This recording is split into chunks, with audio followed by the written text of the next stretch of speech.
Benny's adventure team, assemble!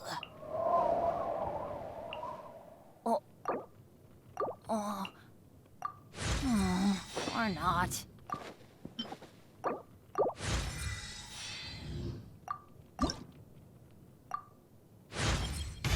I feel stronger in every sense. Just as unlucky as ever, though. Oh, ow! Where did that come from?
I'll take care of it.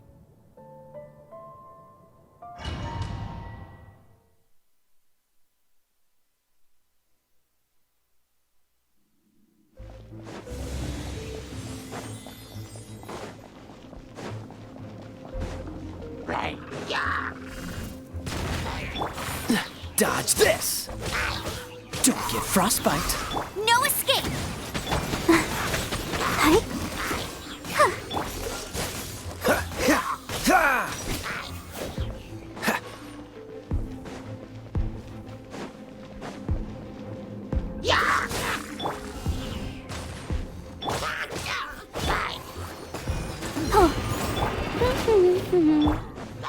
Drop!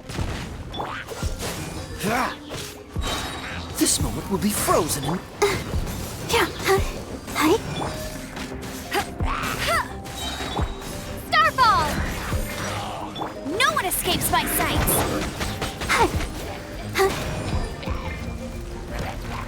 Freeze! Get him! Ha!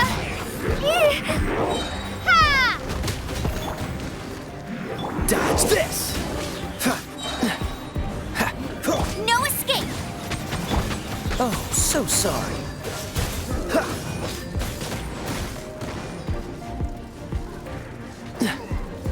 What's the hurry?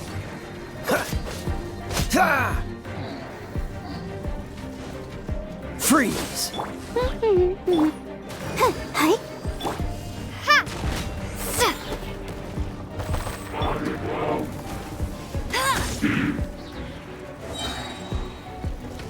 Let it rain. Dodge this! Let the show. This moment will be frozen in time.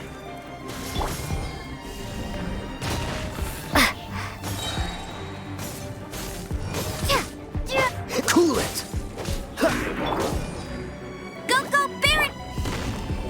Starfall!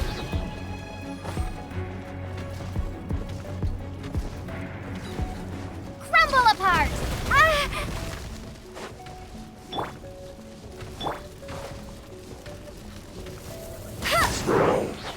Get him! Dodge this! Let's dance! Ha!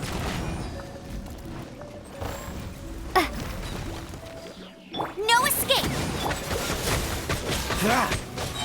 Oh, so sorry.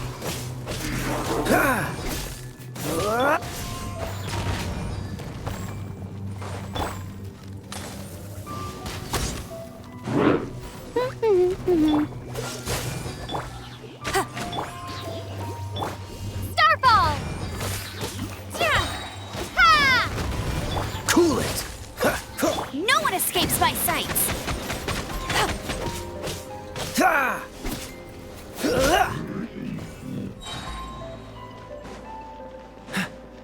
What's the hurry?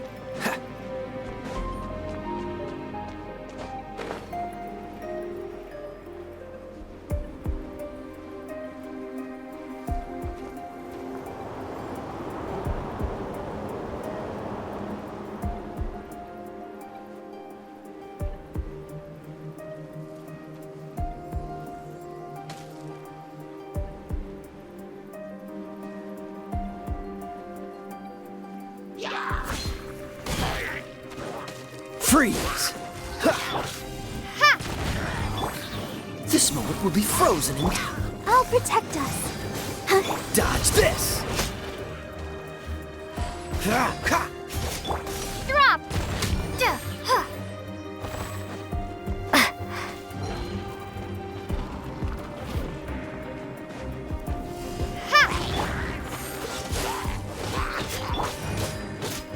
Go, go, Baron Bunny! Freeze!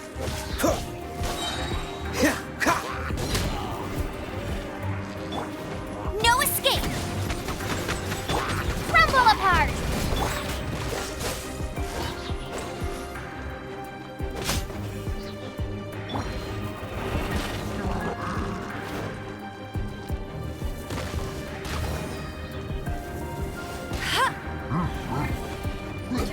Cool it! Don't get frostbite.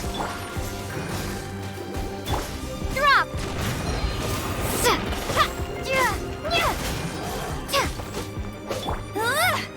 Dodge this!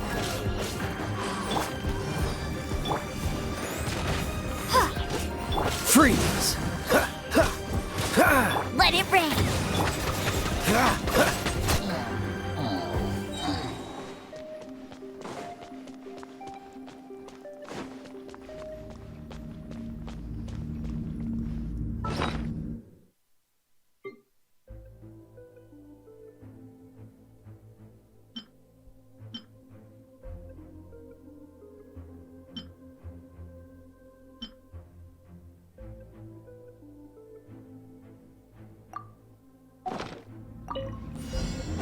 Dodge this! This moment will be frozen in... Starfall! Cool it! Let the show begin. Leaving so soon. Ha!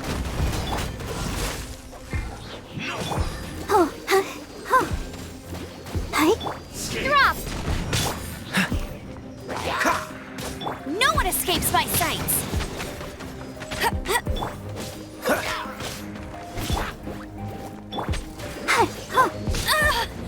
Freeze! Oh, so sorry. Don't push your luck. Dodge this!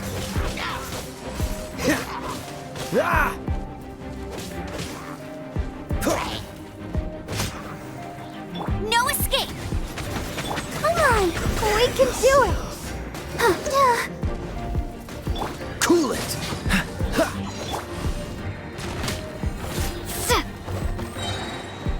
Crumble apart. Dodge this! This moment will be frozen in time.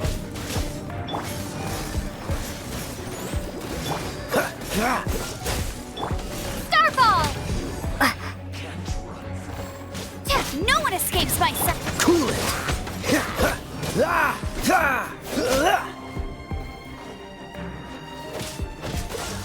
Dodge this! Oh, so sorry.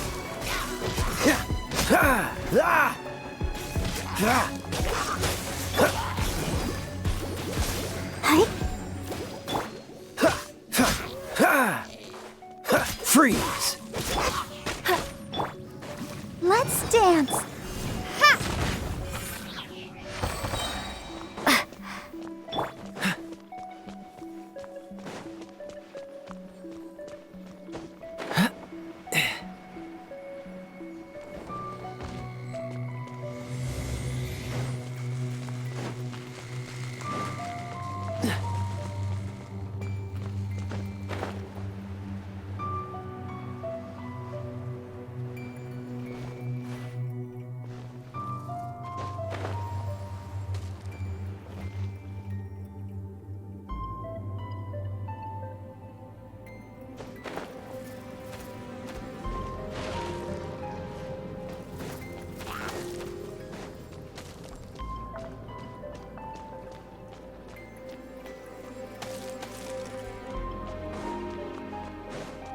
What's the hurry? Ha. Dodge this! Ha. Get him! Let it rain! Don't get frostbite. Ha! Cool it! Ha. Ha. Ha. Freeze! Ha. Ha. Ha. Ha. Ha. Dodge this! Ah! Oh, so sorry. Ah! Ha!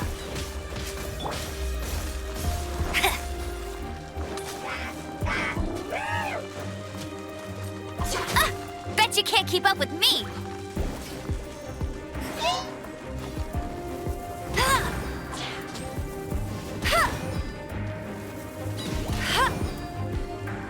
Freeze!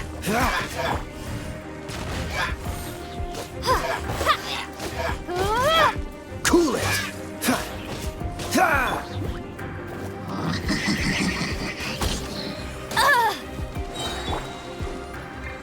No escape! Dodge this! Ha! Ha!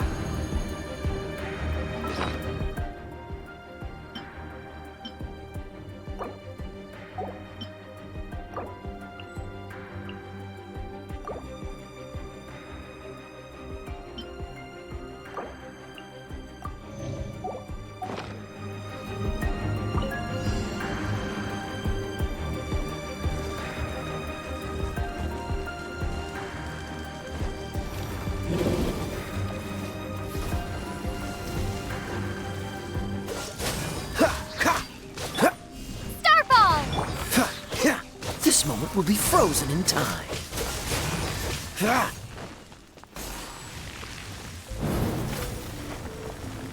Ha!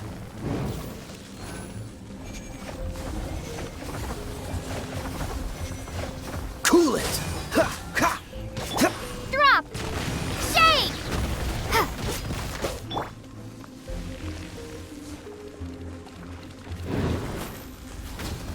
Dodge this!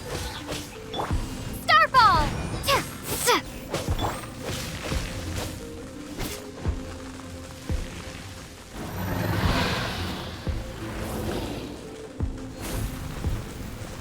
Freeze! Let it rain! Get him! Drop! Cool it! Ah!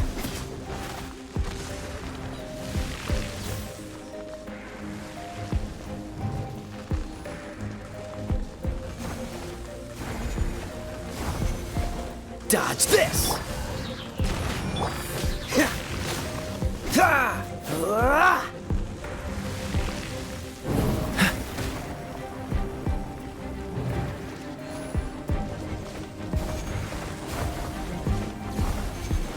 Cool it! Starball! Ah! Ah!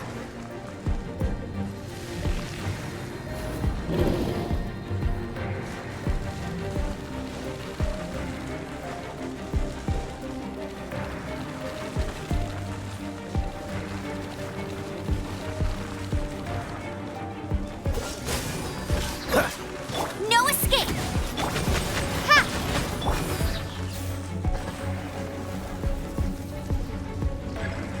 Freeze! Don't get frostbite. Ha! Drop! Ha!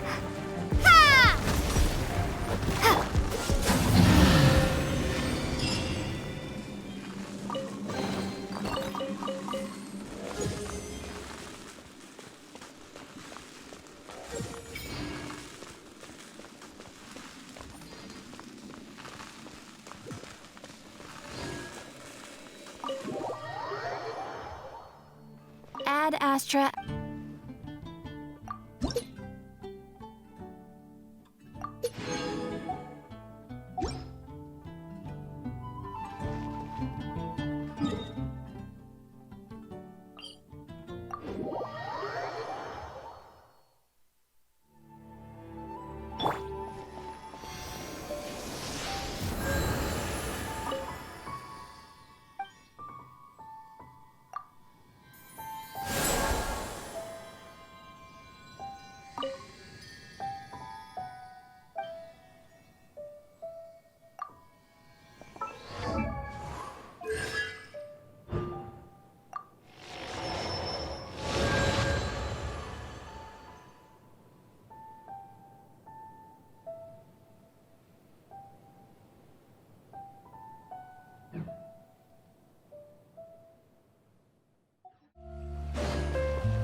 came here several times with my father when I was little, but stopped eating here as often after growing up. I hope the food here will be to your taste. Oh, don't worry. We haven't eaten at a hotel like this in a while. Paimon's getting excited already. In that case, I'll go order for us first. Please wait here a moment.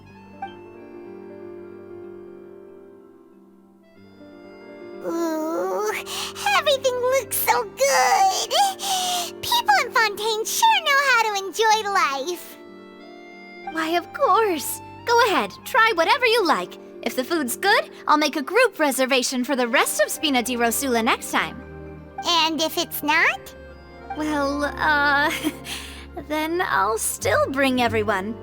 Albeit with only one dish per table. You, sure have your own way of doing things. Oh, we called this a farewell meal, but we could also treat it like a victory feast, right? We did just win that case after all. Oh, true. Very true. In that case, boss, we'll have another 2 dishes. Huh? Paimon didn't mean that you had to order even more food.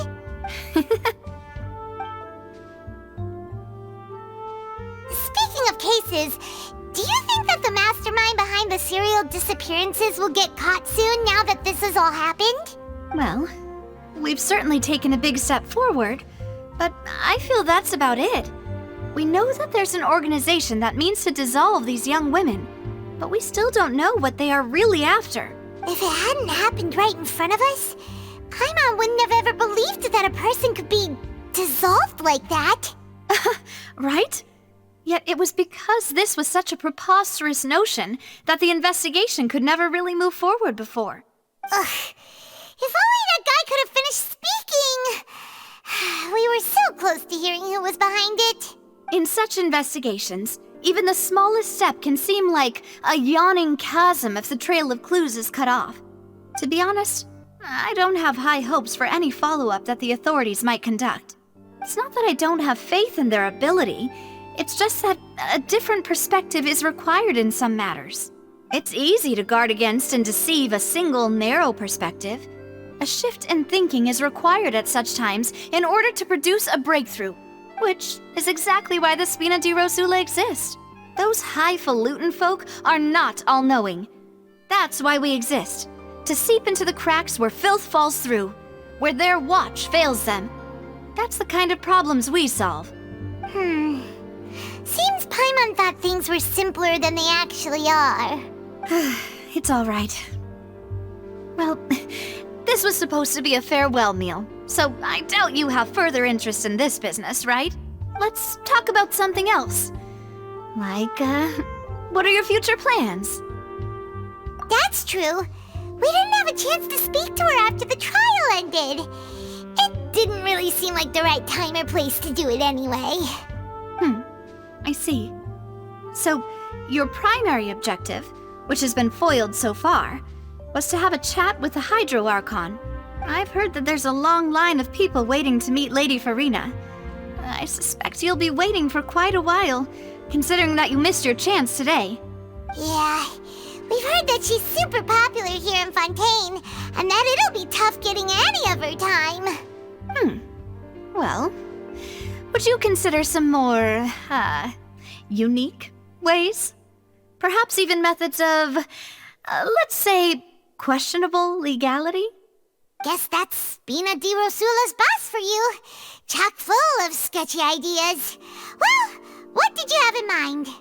Well, one way would be to infiltrate a performance troupe at the Opera House, only to abandon your act at the play's climax and ask to speak to her after the performance.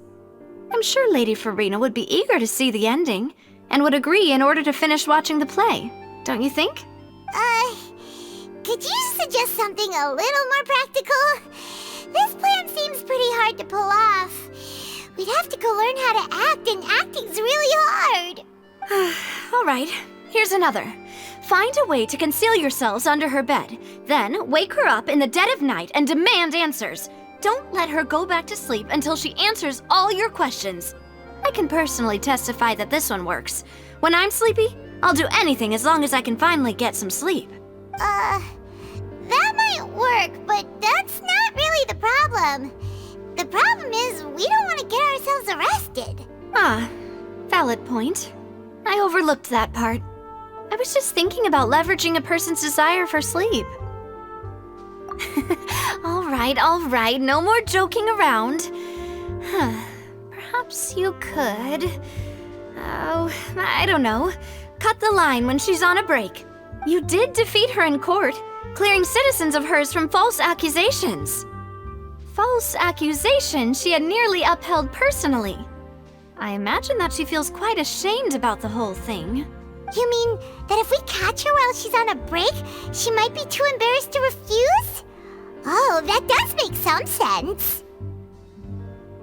Why don't we give it a try after this meal? You know, strike while the iron is hot and all. Huh? Paimon, did you drink my Fanta?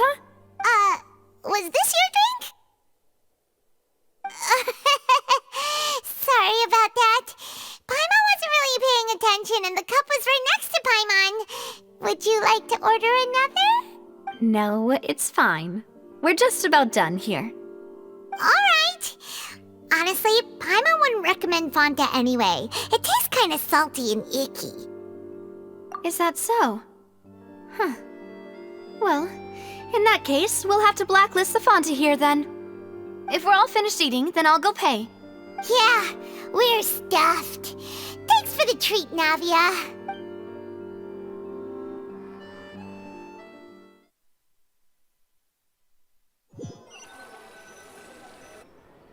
Oh, so full.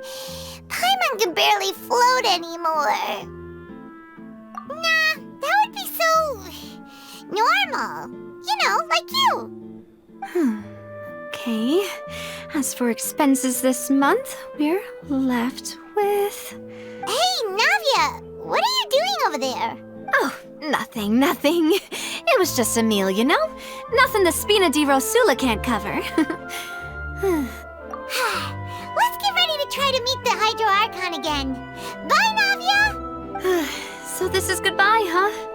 Well, if you do encounter any other trouble in Fontaine, you're always welcome to contact the Spina di Rosula. I'll give your request the highest priority. In any case, I wish you smooth sailing. I'll see you again, partner. See ya!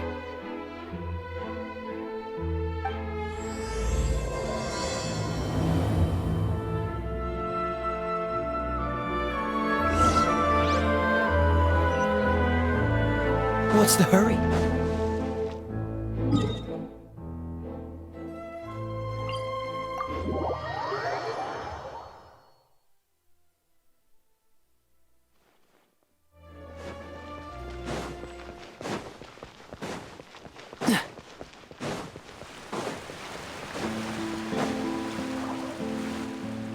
There aren't many people around anymore. Looks like that boat we took to Araneas might have been the last one. Vache. Looks like we're back here again. Huh? Traveler?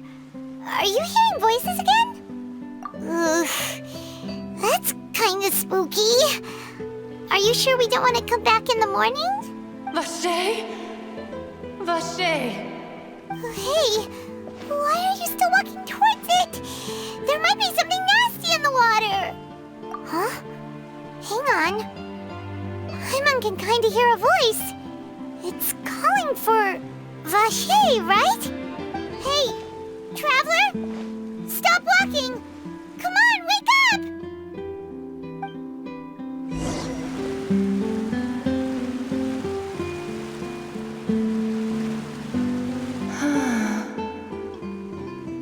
Vache, are you my dear Vache?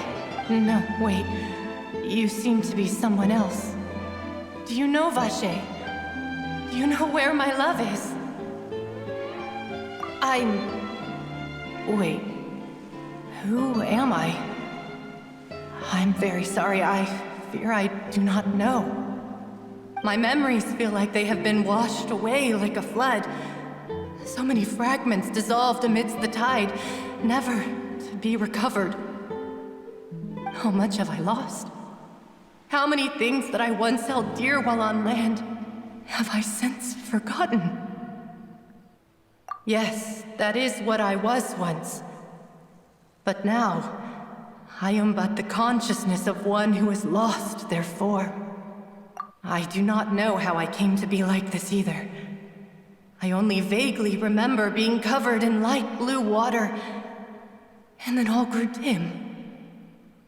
I also remember going to many places. I loved adventure, loved exploring places of peril. No matter where I went, Vacher would go with me. I knew how dearly he loved me, and I also loved him equally as much. But now, we can no longer go back. The pain of such parting, I never knew how heavy it could be. No, our reunion no longer has any meaning. There is no way for us to create any new memories. The thought of me gives him no succor. So let it lie forgotten beneath the waters. If you meet Vacher, tell him not to look for me. Tell him to move on. That is the only thing I still remember. Perhaps that is so.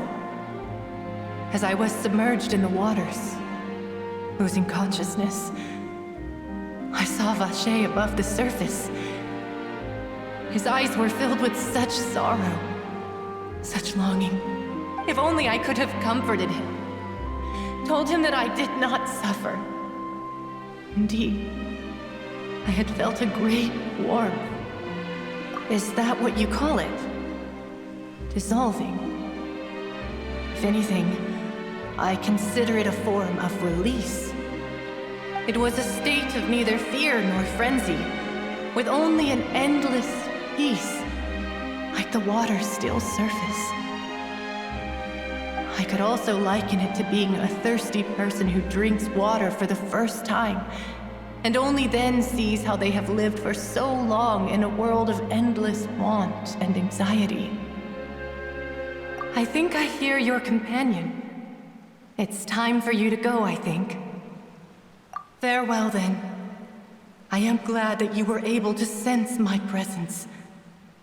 Remember, if you see Vacher, tell him not to seek me out any longer.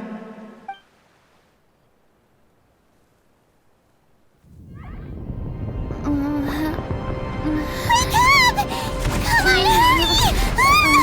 Navi is outnumbered!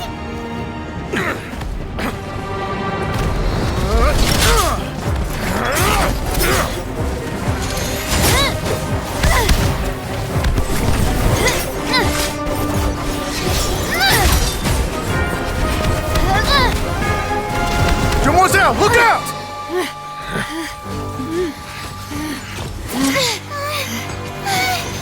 Dear God, it's a whole army of Gardamex.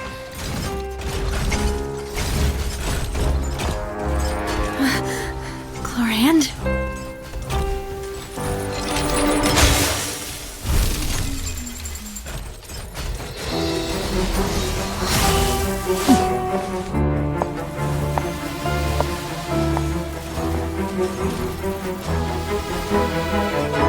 Quick, now's our chance!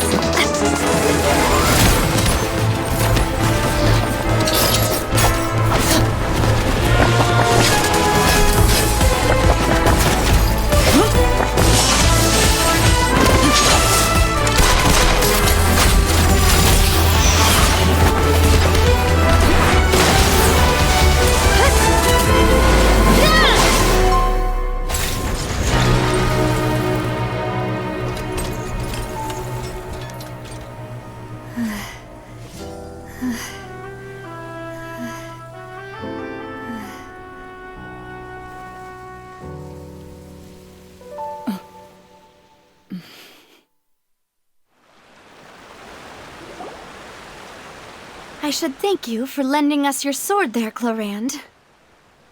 But before I do so, could you explain how you managed to show up here?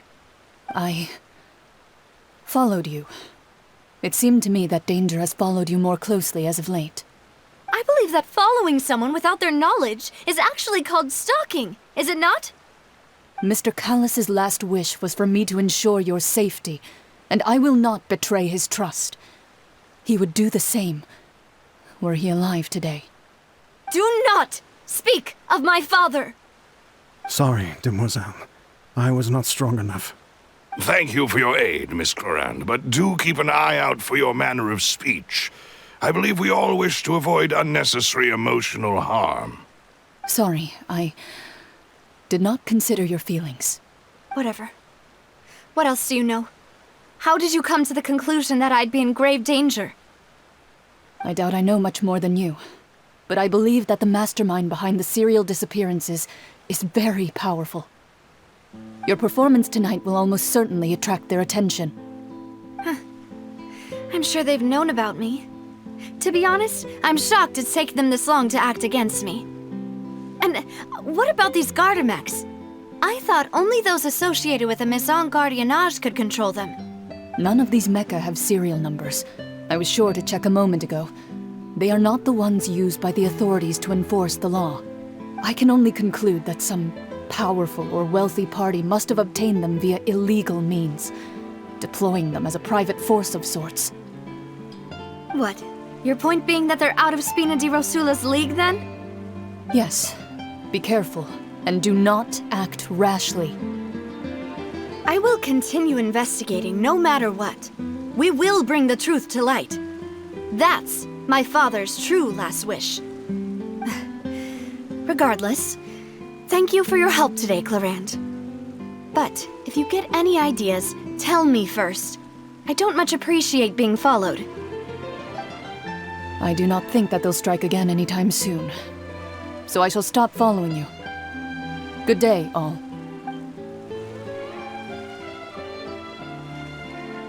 Right. I suppose that's the best news we've gotten today. Demoiselle, I believe that Miss Clorand was being sincere with you. If we tried, we could attempt to thaw relations a little. I know, she's... Oh, thank goodness! Paimon thought we were done for! Those Gardamex came out of nowhere while you were unconscious, and Nadia and her gang saved us! Oh, and there was that champion duelist named Clorand who came out to save us too! We got lucky there. Paimon probably couldn't have fought them off otherwise. Oh, come now. Forget all that polite talk. That wasn't really a farewell meal we had back there. Not for me, anyway. In truth, I hope that every meal we have together shall be a victory feast. As such, we're still partners. There's no need to thank me. It will take 50 years for me to match Demoiselle's magnanimity. If it were me, I would have joined the Spina di Rosula on account of her goodwill long ago. All right, you two. That's enough. Actually, Navia, how did you know that we were in danger? You sure did show up in the nick of time. Well, to be honest, you're the one who tipped us off, Paimon. Huh? Really? Paimon contributed somehow? Ooh, Paimon's even more amazing than she thought! Yes, all thanks to you grabbing my drink by mistake. How did that help? After we parted ways, I was on the way back to one of our bases when I suddenly thought of what you said. That the Fanta tasted kinda salty and icky. Fanta only comes in sweet flavors, so how could it have tasted salty? The color of the drink, if I recall, had also been a bit off. So the Fanta had been spiked with water from the primordial sea? Yes, so if you hadn't drunk that cup for me... Spina di Rosula is preparing the grandest of awards for you as we speak for saving the boss. Huh? Really? I sent people to Hotel de Boer to investigate, but whoever did this left no trace at all. That's when I figured out that you might be in danger and hurried here as quickly as I could. But why would they go after us too? All we did was defend Linny in court and help clear his name. Ugh, now we're caught up in this mess too, aren't we? Well, you did foil a plan that they were probably pretty proud of, and almost got their name in the process. Speaking of which, did anything strange happen when you drank the primordial seawater? Well, it can't be coincidence that the traveler fainted just now. She said that she heard that voice calling for Vache again. Oh, and this time Paimon heard it too, but it was real faint. Does this situation have to do with the primordial seawater then? Does that mean the primordial seawater raises someone's sensitivity to hydro when it's used on people who are not from Fontaine? That doesn't sound like too much of a bad thing, to be honest. New intel? While you were out cold? Well, let's hear it, shall we? Oh, that is important. Vache. That name doesn't ring a bell. I suppose he hasn't stepped forward as a witness in court lately. Since he saw that young woman dissolve, he was at least at the crime scene. But he never gave testimony or any information regarding people dissolving in the primordial seawater. Could he have been threatened? Yes, thank you. This is very important information indeed. We will continue to investigate. Oh, you mean you'll help us investigate? Well, you did say that our farewell meal didn't really count. That means we're still partners, right? And besides, we're in this now whether we like it or not.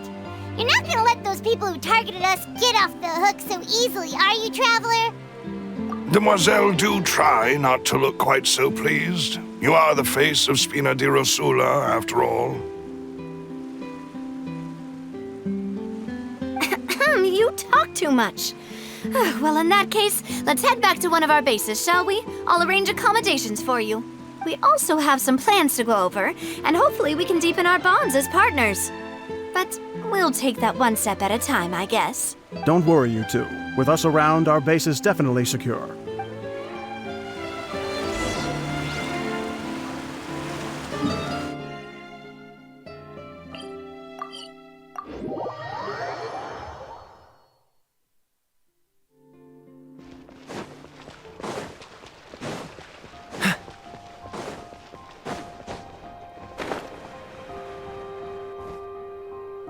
It's right up ahead, but let's make sure we weren't followed first. I've been keeping watch, Demoiselle. I haven't spotted anyone suspicious thus far. Very good. But let's not let our guard down for now. I shall find rooms for our respected guests. Thank you, Malus. Now, let's continue, Traveler.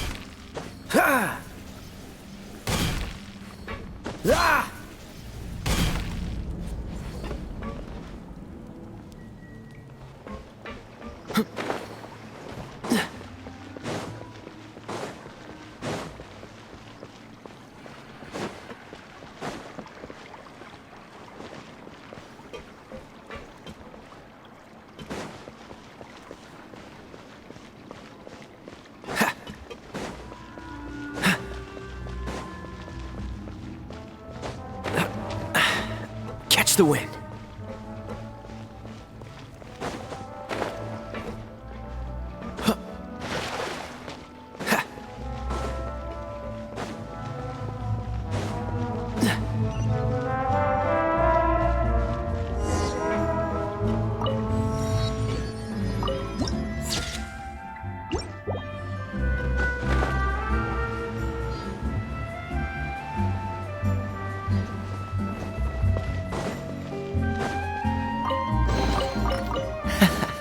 Quite the find.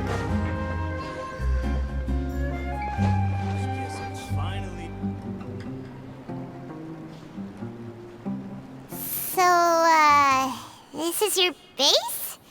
It's not quite what Paimon imagined. Your accommodations have been arranged. Under the present circumstances, I can confidently say it's the best we have. Well, our funds have been a little tight lately. After all, we don't allow illegal or unethical profiteering. In fact, our funds often come from citizenry who support us. Seems like it's tough times for everyone. But if you have the support of the people, that does sound like it's worth it. To be honest, our financial situation was a lot better back when my father was in charge a few years ago. I'm afraid I'm not quite his equal. Your father... He was the previous boss of Spina di Rosula, right? How did he... Demoiselle, if you'll allow me to explain. No. I'll explain it myself. I suppose I couldn't run from this topic forever. And as partners, this is something I hope they can understand. My father's name is Callus. Yes, the same one they call Callus the Unfaithful in the streets. 3 years ago, he was accused of murdering his own friend. But he chose a duel to defend his honor instead of standing trial. He died in the duelist's ring. Oh no. But I do not believe my father was a murderer. I'm sure he was set up. At the time, I believed that if he only stood trial and was duly investigated, something amiss would crop up and prove his innocence. But strangely, he not only requested the duel himself, but rumor has it that even after being seriously injured, to the point where he could be deemed as having lost the duel, he refused to surrender, determined to die in the arena. 3 years later, I still don't understand why he did that. How could he protect his honor if he's dead? If anything, he gave up his chance to defend himself. The closest piece of info I have is that my father had been investigating the serial disappearances case at the time of his death. Ah, so that's why you're so determined to get to the bottom of that case. That's right. I've also tried to investigate the murder my father was implicated in, but I haven't found a single new clue in my countless reviews of the investigation records. However, I believe that if the murder case is related to those behind the disappearances, they must know something. I must know what really happened. Was my father coerced? Framed? Even if he really did kill his friend, I must get to the truth. If only he'd been more open with me when he was still alive. He even hid the fact that my mother died due to complications when giving birth to me. And now, here I am investigating his death. You really are a handful, aren't you, Papa? Demoiselle, please, if there is anything I can do, anything at all. I also will never believe that Master Callus murdered anyone. There are none whom I respect more than the two of you, Demoiselle. Master Callus did so much good in life, yet all it took was one murder case for him to be dubbed Callus the Unfaithful. Even our supporters decreased greatly due to that incident, hence our strained finances at present. Wait, if Callus was such a good man, wouldn't people at least be a little suspicious when he was accused? No. Perhaps people just revel in that kind of drama. It's not something exclusive to people from Fontaine, really. Everyone's like that. People love watching the evil turn over a new leaf, but they also enjoy watching good people fall into an abyss from one slip-up just as much. But how could... never mind. If Callus was really falsely accused, we have to find the truth. He didn't deserve to have that happen to him. There is one other thing. Master Callus's opponent in the duel was Ms. Clorand. Oh, her? Well, then, isn't that as good as saying that she was the one who killed him? Yeah, that's not the sort of thing that you can just let go and move on from. Ms. Clorand has always placed great emphasis on the honorable nature of the duel. If her opponent doesn't yield, she will not stop either. She knew Master Callus beforehand and greatly respected him, but seeing how he was resolute in the arena, there was only ever one choice she could have made.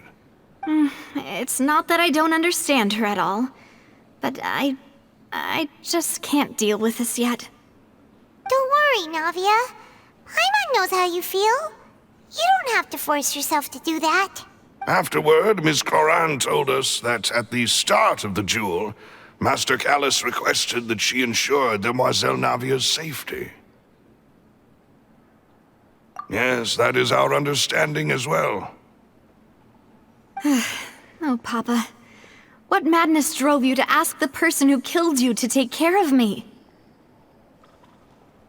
All right, anyway, that's the information I wanted to share with you. Even if it did sound like I was just complaining towards the end. Thanks. You two should go and rest. This was quite a day after all. Yeah, Paimon's feet. Please, relax and get some sleep. We will ensure you rest soundly.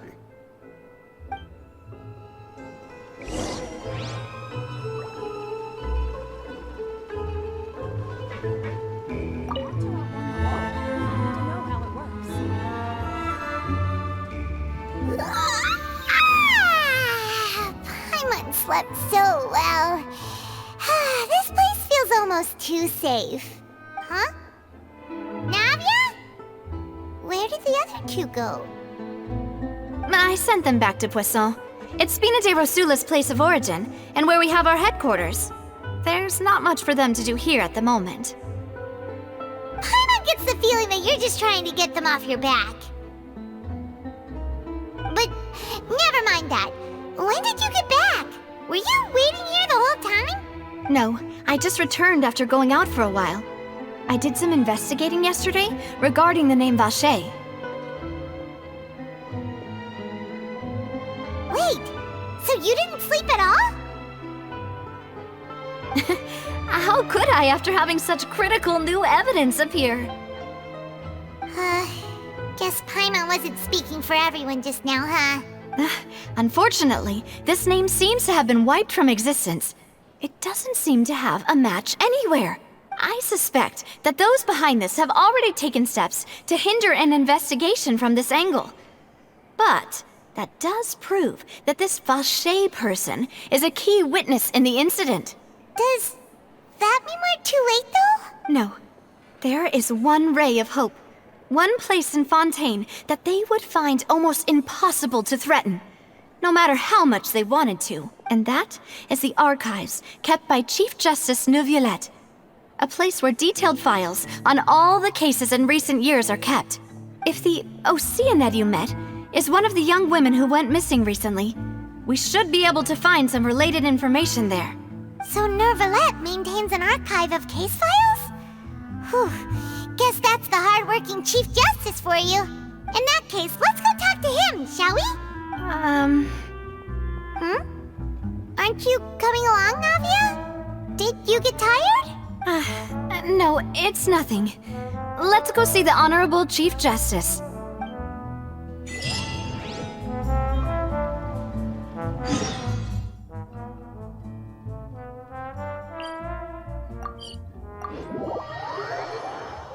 The Palais is right up ahead. Come on.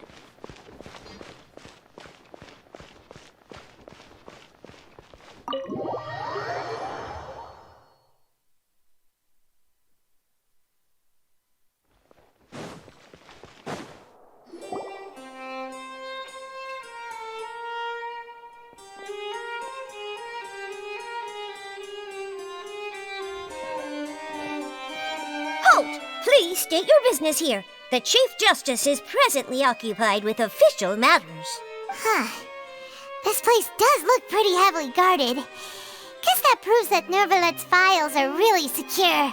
Hey, don't you recognize us? Huh? Who are you? Just to be clear, I don't care who you are or who you might be related to. Our rules make no exceptions. See? They've got great discipline, too. Yep. Paimon can tell. If you're here just to crack jokes, I can point you towards the exit. Unlike some, we're busy, so please leave if you don't have a reason to be here. No. What I meant to say is, shouldn't you remember us from a few days ago? We were at the trial of the great magician Linny. Oh, yes, I remember. I read about it in the Steambird. You must be Linny's attorneys. It's all coming back to me now. We're here today to report and archive some information on a follow-up case. Huh. Is that even a thing? Of course. Don't worry. We're here on official business. You can trust us. All right then, I'll let you through. The Chief Justice is just inside. Thanks so much.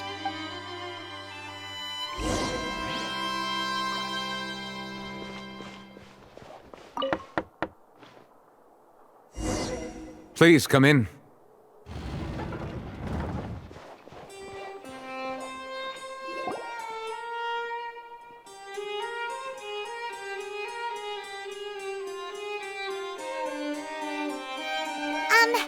Sorry to barge in, Monsieur Nervalet. We only lied to get in because we didn't know any other way. It's all right. Please let me know how I may be of assistance to you. So you're not mad at us? We're looking for a man called Vacher. He may have been an eyewitness in the serial disappearances case. If we can find him, we may be able to unearth some key information on the case. Ah, I see. In that case, please wait here a moment while I browse through the files.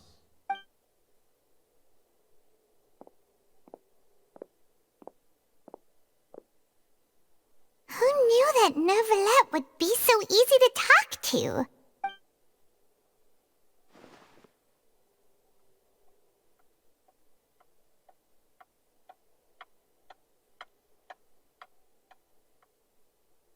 Unfortunately,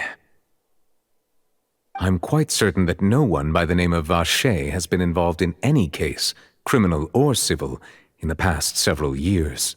There are no records of him either in the files or in my memory. Traveler, what if it was really just a dream? Is that so? All right then. Thank you so much, Monsieur Neuvillette. We'll take our leave now. Ahem.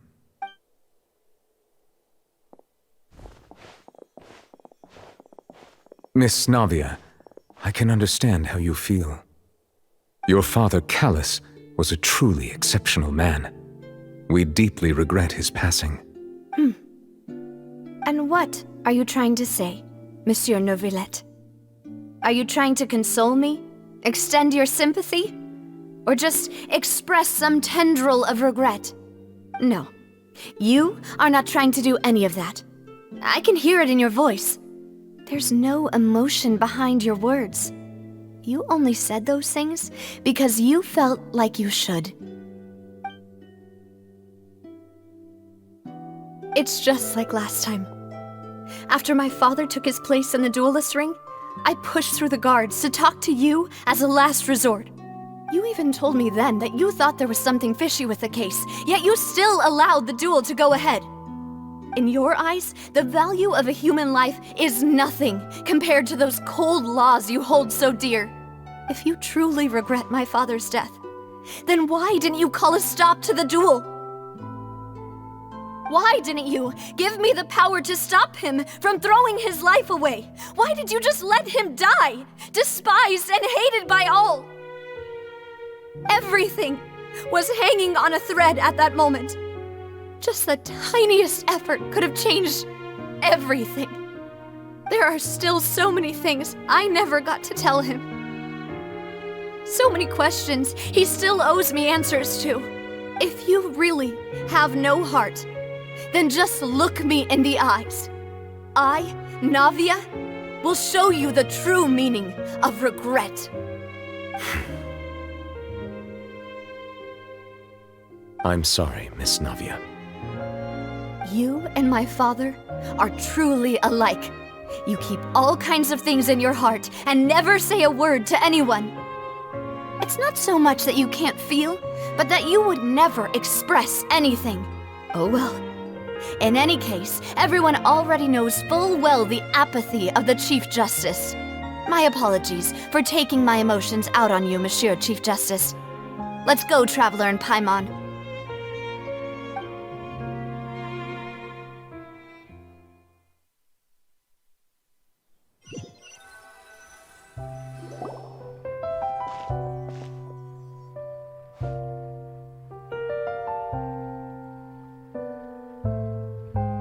Sylvia, are you okay? I'm fine. Rain. It's raining. You're right. Wasn't it still sunny when we went into the building? And there shouldn't be any active trials today. How strange. Now that I think of it, on the day my father was convicted of murder, it was also raining. What is it? Did you think of something? Yeah, he was outside. It was uncovered and the rain could fall there. Why? Do you think the rain could have affected the crime scene? That thought has occurred to us before. We've even expanded the search area to try to account for that, but didn't find anything of value. Oh?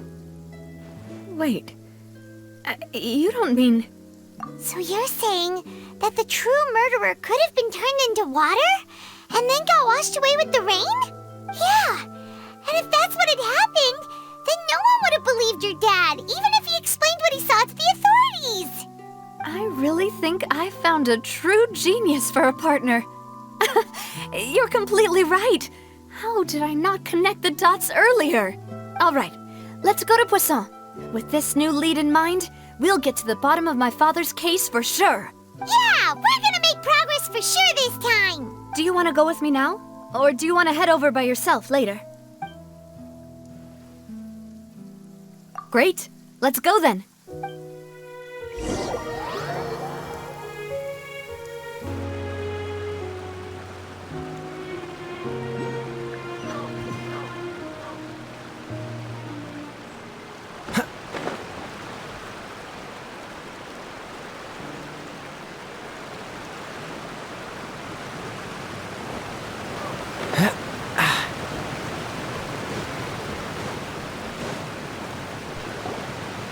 Whoa, what a huge ship! Why would a ship be anchored at a place like this? There's no need to be so surprised. While it may look like a ship, it's actually Spina di Rosula's headquarters. My father was the one who asked for it to be built like this. Perhaps our tastes in exterior design is the only thing we occasionally had in common. A gigantic and glamorous ship embodies discovery, opportunity, ambition, and conquest. It symbolizes Spina di Rosula's bright and limitless future. And Paimon thought you were bluffing when you said Spina di Rosula had a glorious past. Paimon was confused why a group with such a history would live in the sewers. But now that Paimon has seen this ship for herself, she's been convinced. Well, Poisson is where Spina di Rosula began, after all. It's our main base, our home.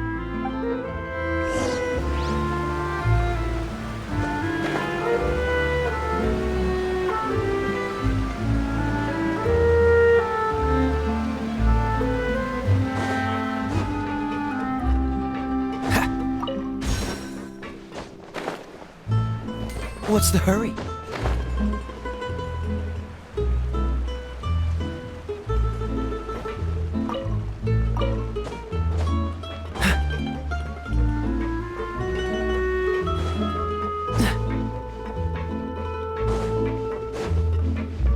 What's the hurry?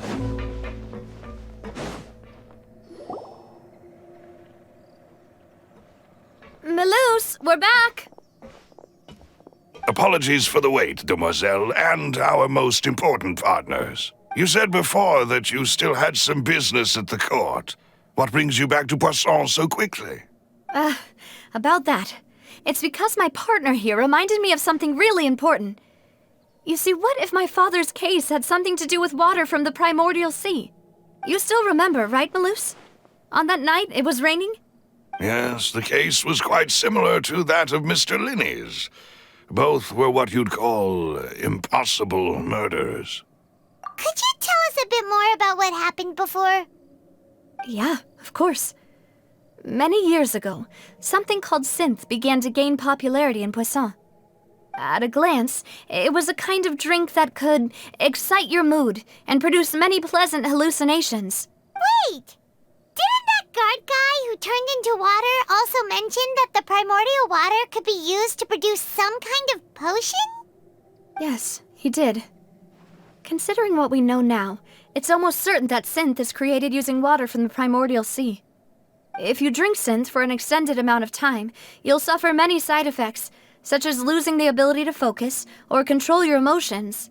And if you were to stop drinking it completely, you'll experience flashes of paranoia and anxiety while lacking energy to do anything. It's an extremely dangerous substance. As he oversaw Poisson, my father was compelled to put a stop to synth abuse and called for a complete ban of it. Boss's uncompromising attitude incurred the synth vendor's wrath, but no matter how much they threatened or bribed him, he refused to yield. Not only that, Boss became determined to find the mastermind behind the synth operation and put an end to the problem once and for all. Yes, but the enemy was very cunning. So he could never get anything out of the dealers, all of whom only sold the stuff and weren't privy to the rest of the operation. Recognizing that, my father decided to contact the dealers in secret and cultivate personal relationships with them. Finally, he was able to convince someone to become his informant. The man's name was Jacques. He felt greatly ashamed about his work after seeing many families destroyed by synth abuse. That night, my father hosted a banquet at his countryside estate. He planned to meet up and exchange information with Jacques over some food. But then, we heard 2 gunshots from the courtyard. We raced to the scene and found my father, still holding a gun, and Jacques, who was already dead on the ground. Huh? How did that happen? Aren't they on the same side? Sounds just like Lenny's case, doesn't it? In both cases, the culprit seemed obvious, but neither appeared to have any motive at all. Looking back on it, though, I now believe the most important clue was something we all overlooked at the time. There were pieces of clothing left at the scene. Precisely. It's all thanks to you that I made the connection now. Back then, we all just thought they were some costumes that Jacques used to disguise himself at the banquet. But, considering it now, it's almost certain that they belong to a third person at the scene. With one extra person, we'll also need to reconsider why the 2 shots were fired. You're right. We still don't know what happened. But my intuition tells me that we're on the right track to figuring it all out.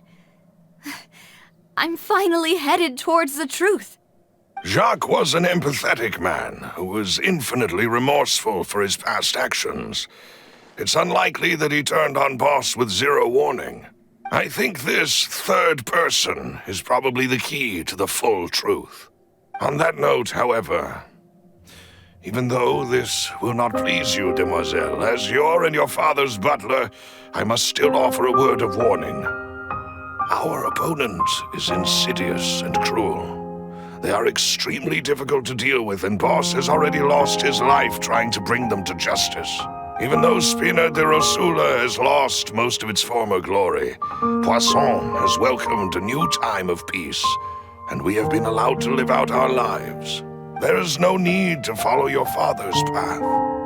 It would be both wise and in line with Boss's wishes to step back and give up on the case. If that's indeed what he wished for, then he should have told me that himself. Was I not the closest person to him? And yet, I was the one most kept in the dark. What was the point of him dying without sharing any of the secrets he knew? Did he manage to protect anything in the end? Synth is still here. Callus the Unfaithful is still his epithet. And Spina di Rosula is barely getting by. Nothing has changed. Did he think I'd just accept his meaningless death and live out my life just as meaninglessly? I've never accepted that. Ever. Not since that day, and certainly not now. I want to find out the real answer for everyone's sake. For the missing girls, for the victims, and for myself. Navia. This is indeed the best moment to act. Your partner appears to be quite reliable, and more importantly, demoiselle, I think you're also ready to take this on. So you do know something else, Malus? Yes, I do. In fact, even before that banquet, Boss already knew of the connection between Synth and the serial disappearances case. But what drove all the tensions to the boiling point was the revelation that you, Demoiselle, had been selected as the next target to disappear. What? Boss also didn't tell you that he had been diagnosed with a rare illness. The doctors told him that he had no more than 5 years left to live. And the serial disappearances case caused him great anxiety. 5 years was nowhere near enough time to resolve this long-standing conflict. But once he passed away, all the danger would pass on to you. Knowing all of this, he decided to use one final intimidation tactic before his death. He claimed to have already gotten his hands on some key incriminating evidence for the other side, and even told some members of Spina di Rosula about the details. But as long as you remained safe, he would not share the evidence with the public. If something were to happen to you, then he and all those he told would immediately expose all they knew about Synth and the disappeared victims. Right, so nobody would be able to get off scot-free. As we've seen, Boss's tactic has worked. Even though Boss has been gone for a long time, the other side has not tried to take Demoiselle's life. No, I don't believe it. He never appeared to look sick to me. No father wants their daughter to see them weak and haggard, especially someone as proud as Boss. To him, dying in a duel and suffering lasting dishonor as the unfaithful were still far preferable than losing face in front of his daughter. So he chose to die in silence, so that he could protect me.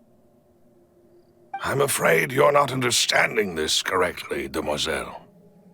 What Boss wanted to hand to you was not a parasol, but a sword.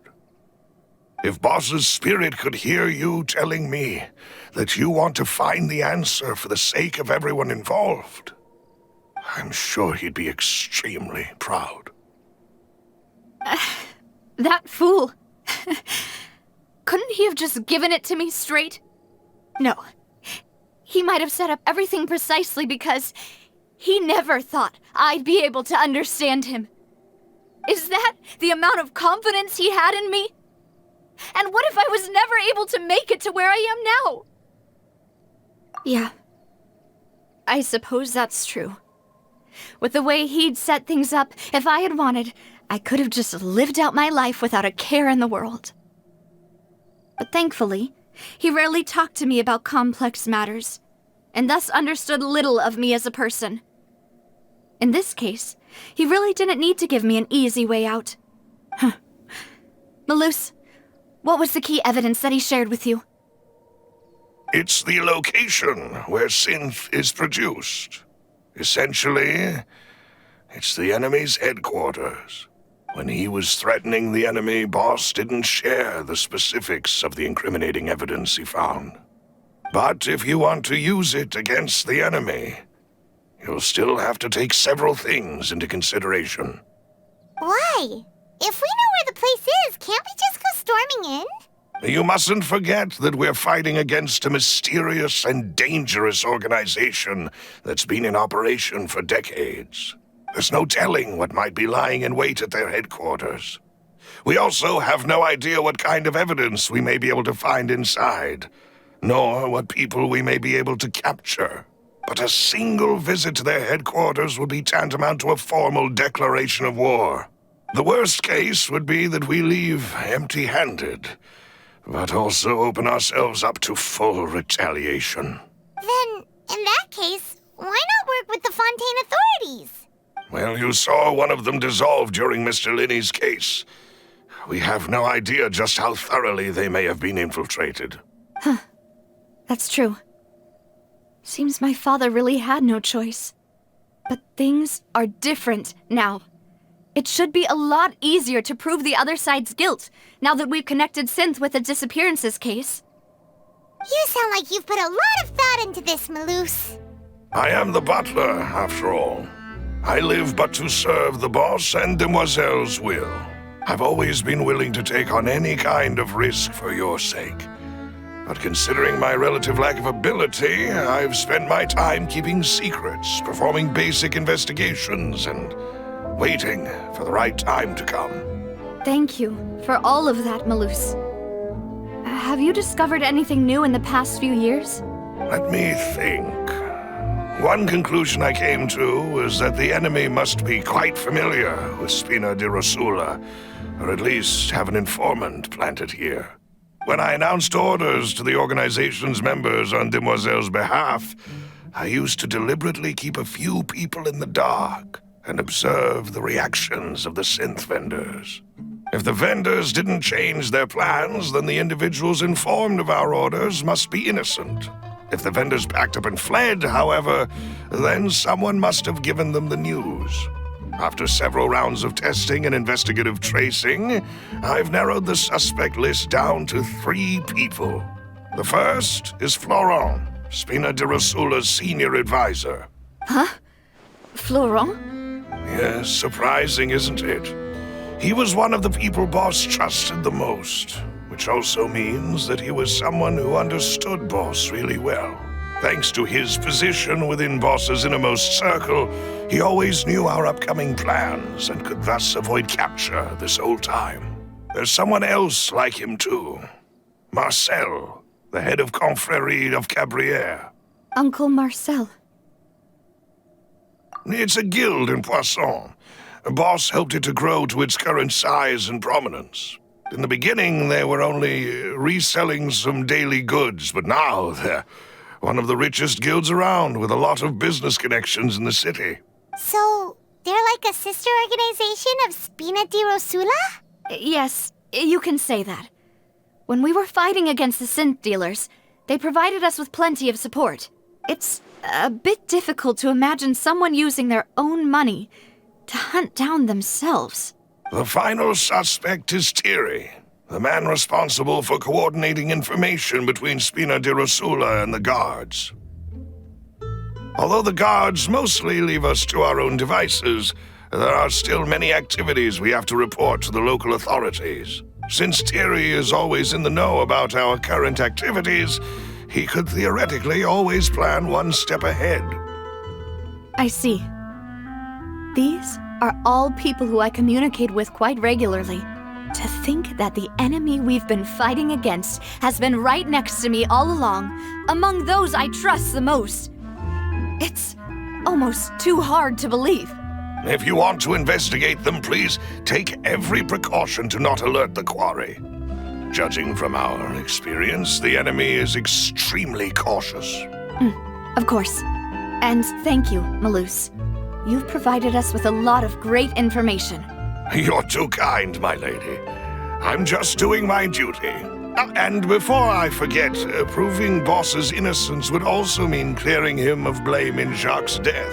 After that incident, Jacques' wife and daughter were taken into the Spina's care. They still live in Poisson today. If it might help, you could also pay them a visit. I can make the necessary arrangements. Oh, thank you so much, Malus. You really are the best. A new case awaits, my dear partner. I hope we can work together to uncover the truth and end this case once and for all.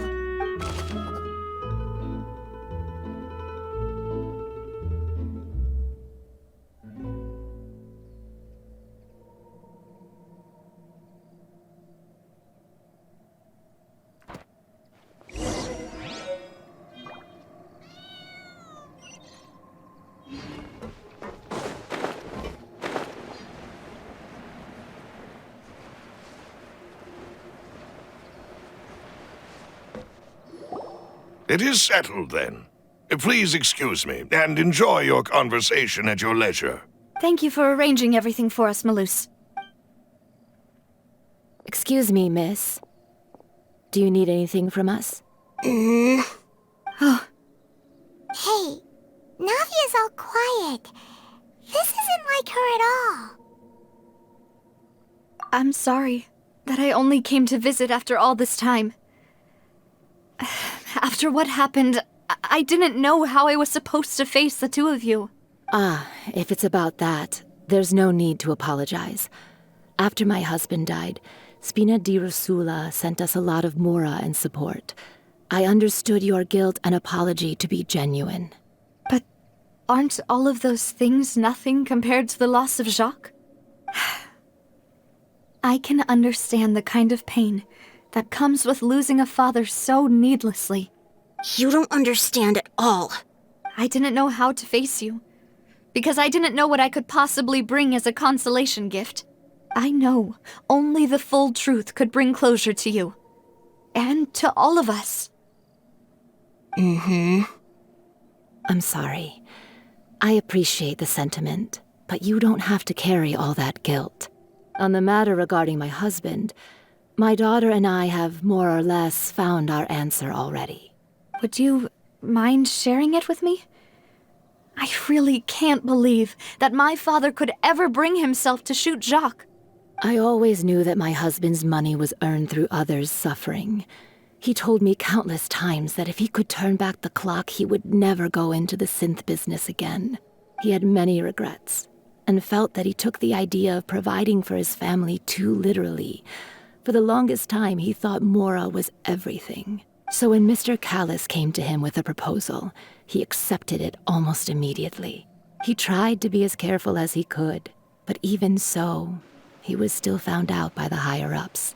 They found out about his betrayal? Papa didn't say that exactly, but Papa did tell me that I should never be ungrateful.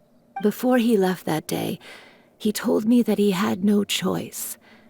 It was only later that I realized it was his final farewell to the two of us. I don't know that for sure, but you could say that's the conclusion I eventually came to. Which is why I'm the one who should feel guilty. Callis had always taken great care of us, both when he was still alive and after he passed away. Even if he fired the shot that killed my husband, it was likely in self-defense. It is impossible for me to hate him for what he had done. But Mama, why is Papa still the bad guy if he did the right thing? Papa always wanted to be a good man, so why did he have to do a bad thing in the end? Well, things aren't always as they seem. You still feel like your papa was a good man, right? Yeah, Papa was a really good man. The best in the whole world. Then you should hold on to that. If a good man had to do a bad thing, then he must have had his reasons, regardless of whether he left you a parasol or a sword. He must have done so to give you a better life. Oh. Thank you for everything you've told me. I will definitely find the truth. The current state of things is not something I'm willing to just sit back and accept. Thank you. I'm very grateful to hear this from you. Even though your personality is quite different from your father's, your determination when you speak is really similar. You really think so? That's the first time anyone said that to me.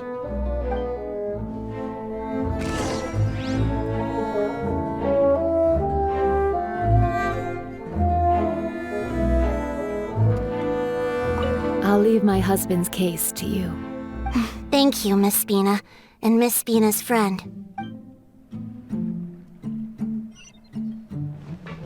Are you okay, Navia? I'm fine. Don't worry. Let's investigate the 3 suspects next.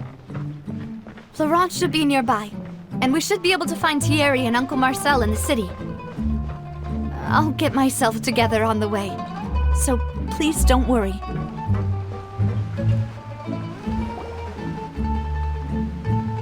Greetings, boss. How may I be of assistance today? I'm sure you've heard about what happened at the Opera House. Someone got turned into water right in front of us. Yeah, I've heard. With something that dramatic, I'm sure journalists will milk it for all it's worth.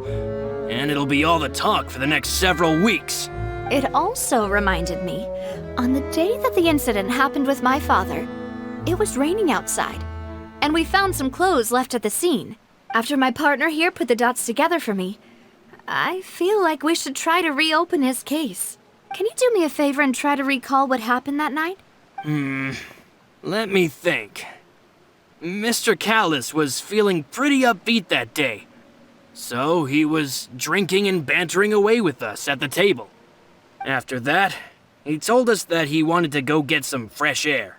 So we let him go without thinking much of it. Who knew that we would hear 2 gunshots ring out right after? My first reaction was that Mr. Callus's life was in danger. So I grabbed my holster and made a mad dash toward the scene.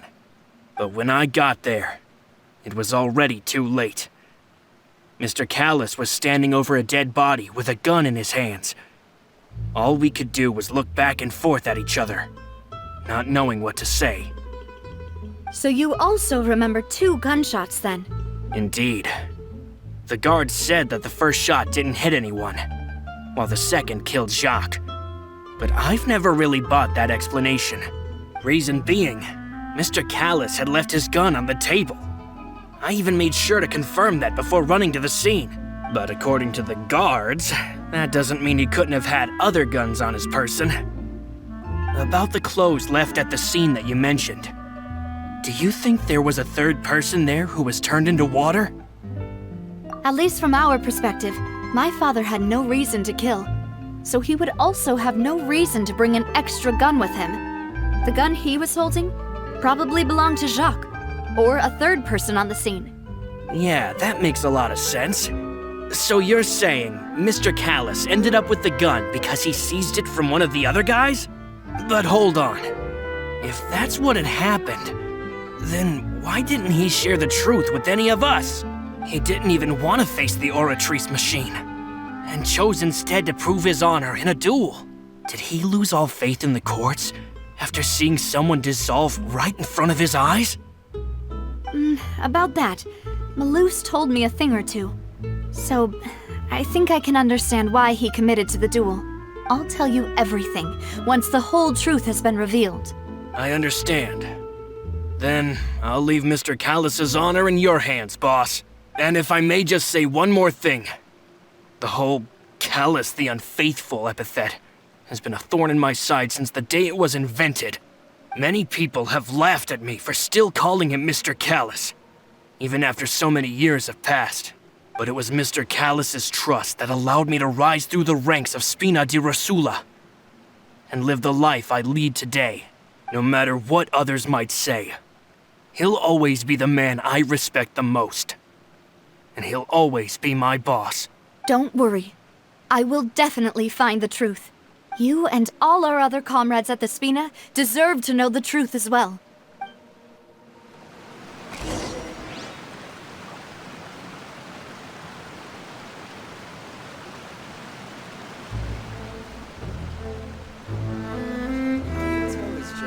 My apologies, boss, for that last sentimental bit. It's just... many years have passed while I've held my tongue. It's not often that I get to share my true feelings with others.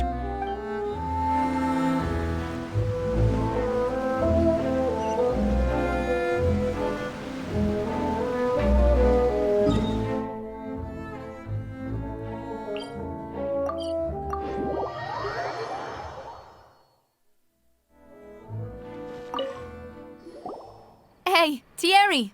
It's me! Oh, now, what brings you here, Miss Navia? I've heard that you made quite the name for yourself at the Opera House.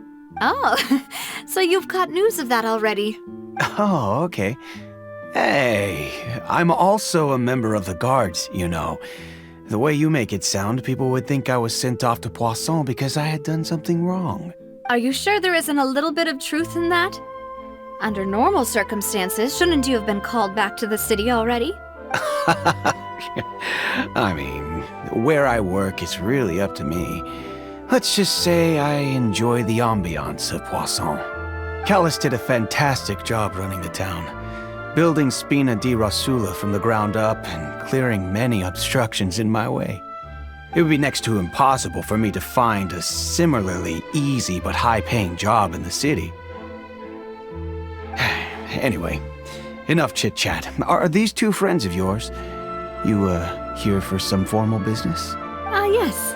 These 2 are my partners.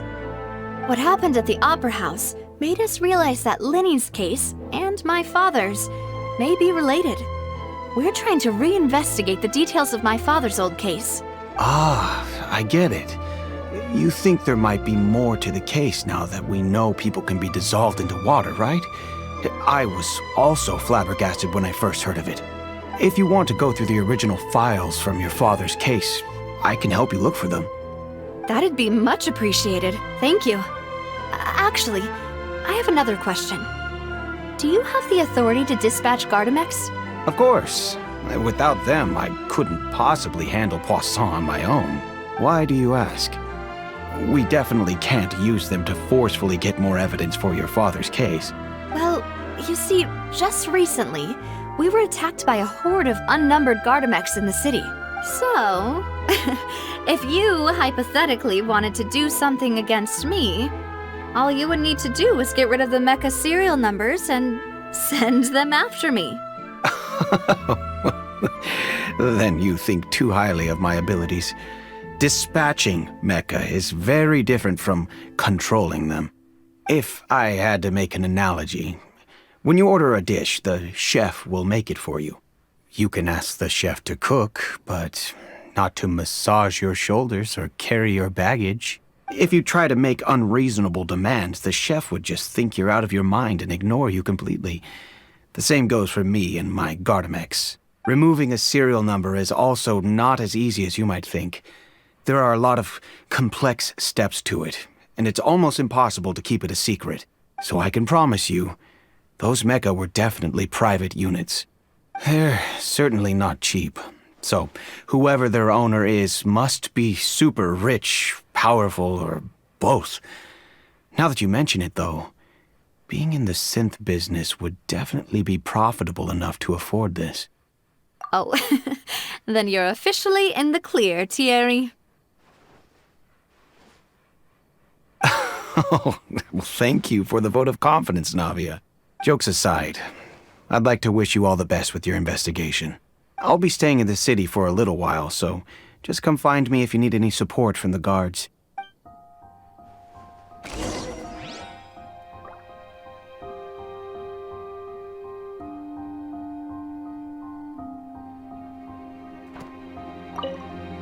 I'll see what I can do for you in Spina di Rasula when it comes to guard stuff, but don't go advertising it to everyone else.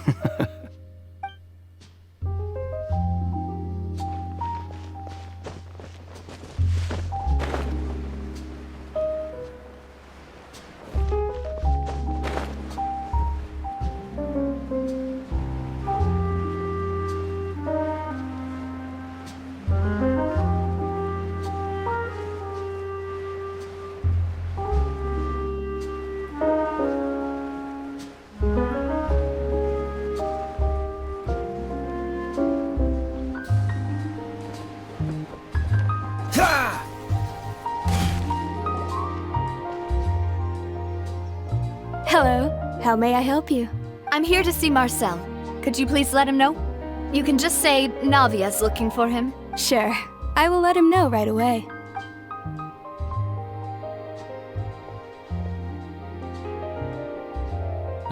Navia, hello. Sorry to keep you waiting. I'm not as young as I used to be, so my legs are giving out a bit. Oh, it's all right, Uncle Marcel. There's no need to stress. I just wanted to talk to you briefly about what happened in the Opera House. I'm sure you saw everything too, right? Yes, I've never seen anything so strange. Oh, you were at the Opera House too? That's right. I went there with Navia to see the magic show. Who knew it would turn into a whole murder mystery? I also witnessed your marvelous sleuthing work.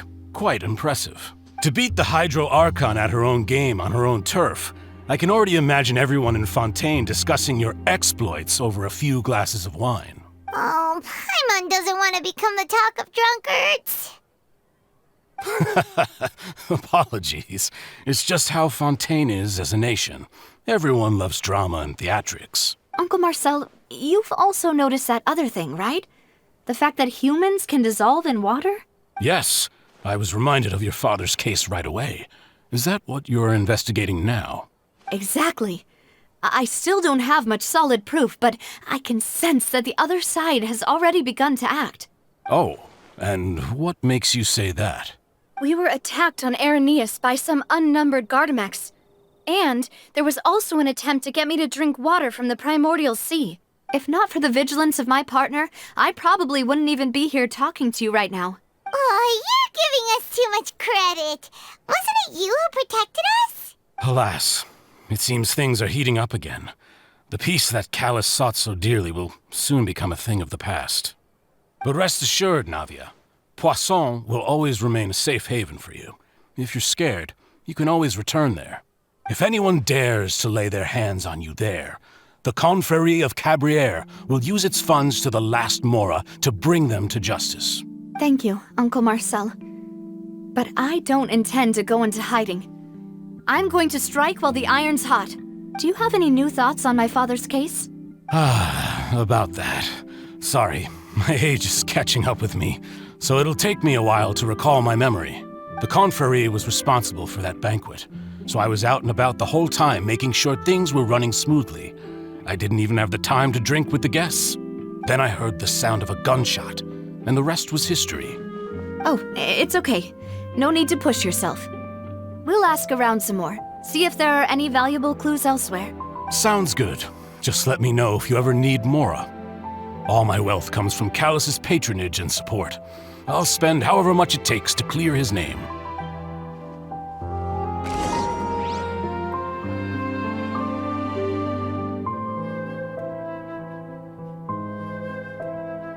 This can work.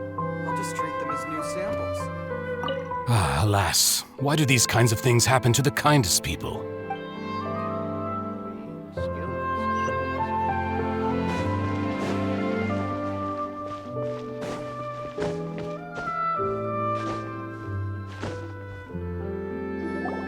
We've talked to all 3 suspects, purely based on their conversations with me.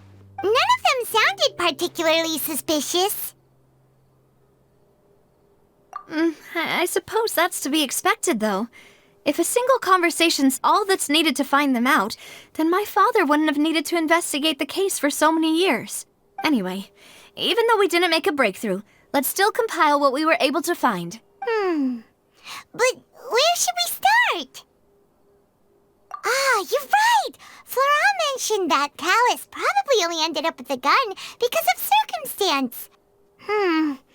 That makes sense.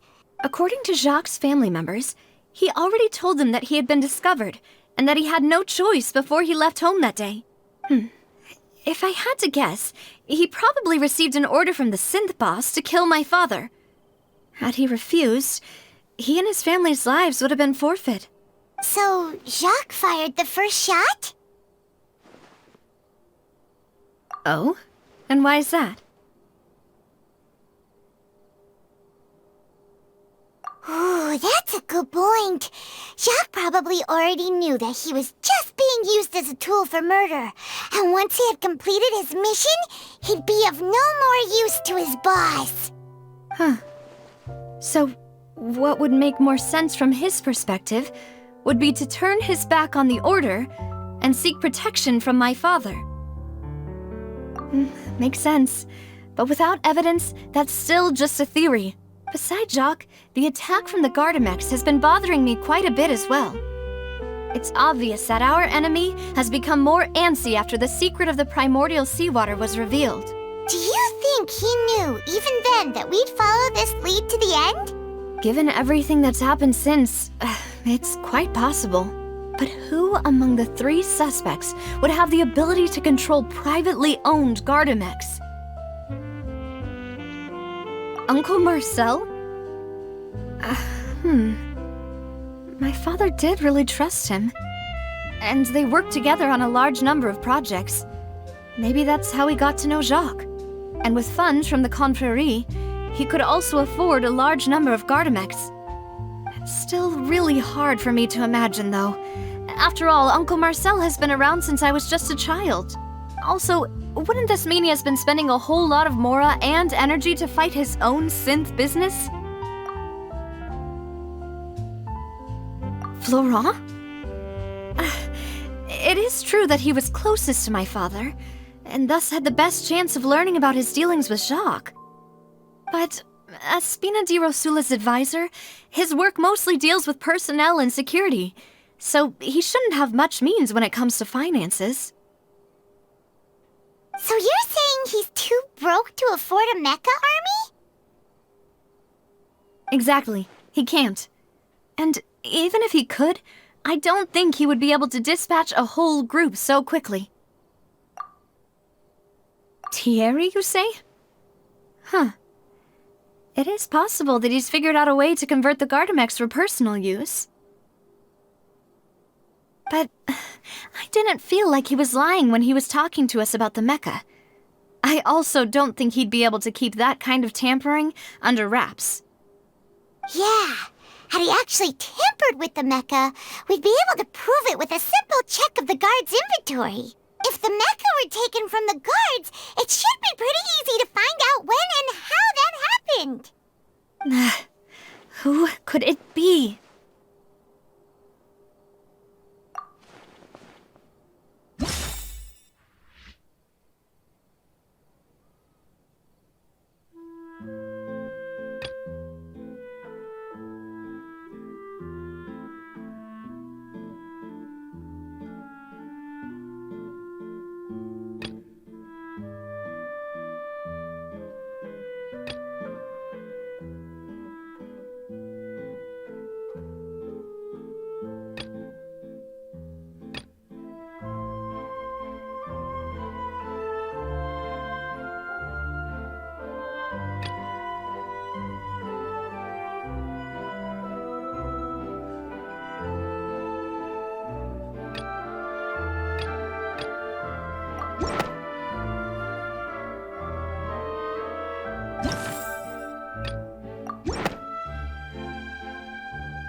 You know, if you think everything through, Uncle Marcel is indeed the most suspicious of them all. Could we be missing other suspects? Malus didn't know about the people turning into water thing when he narrowed it down to these three, did he? Malus has always been very reliable, and his judgment of others' trustworthiness has been fair and well considered. When he laid out his case for the three, the rationale he gave me made a lot of sense as well. The suspect is knowledgeable about the Spina's internal affairs, has the means to dispatch Mecha to assassinate us, and possesses significant intellect and foresight. Even if I don't want to believe it, I'm starting to see how things could all tie back to Uncle Marcel. Well, we still have another trump card on top of all the theorizing and speculating. Yes, Malus did say that charging straight in there would be extremely risky.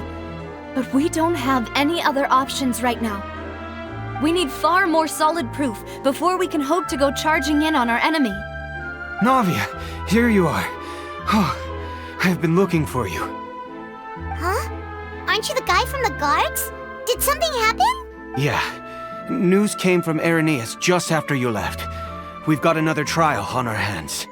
Wasn't that place built specifically for holding trials? What's so newsworthy about this one? I know. But they said the person they're putting on trial is a Fatui harbinger called Tartaglia.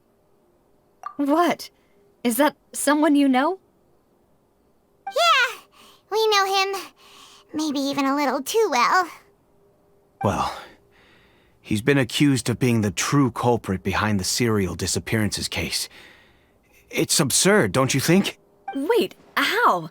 None of our investigations have had anything to do with him. That's what I thought was strange about it, so I came to tell you the news right away. If the charge against him stands, then it'll be next to impossible to get the guards to support any of our planned investigations. Right, because they'll think they've already found the culprit.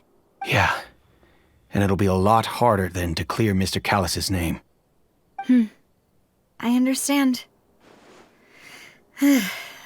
Well, partner, what do you think we should do? We still haven't found any conclusive evidence. Huh? Split up? What do you mean? Just as expected of my partner. Since this is a trial about the serial disappearances case, the culprit's attention will be focused on Irenaeus, leaving his home base wide open. You're right. This is our best opportunity. All right then, let's do this. I'll stall them at the Opera House and charge Marcel as the true culprit. I won't have any chance of making that charge stick, though, unless we find more evidence. It'll be up to you to make it back in time and hand the decisive evidence to me. We'll help you, just like you helped us in Linny's trial. Demoiselle, please allow us to accompany you. I'm ready.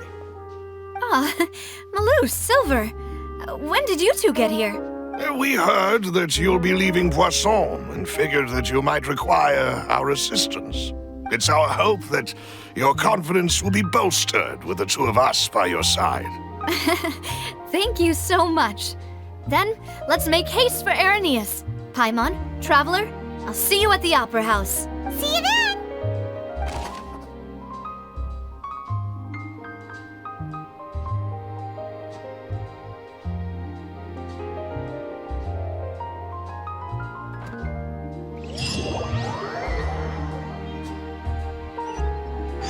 Now that Navia has set out for Irenaeus, we should also get going. The location has already been marked on the map, so let's head over. Huh. According to Malus's info, the synth production base is underwater. Let's go and try to find the entrance.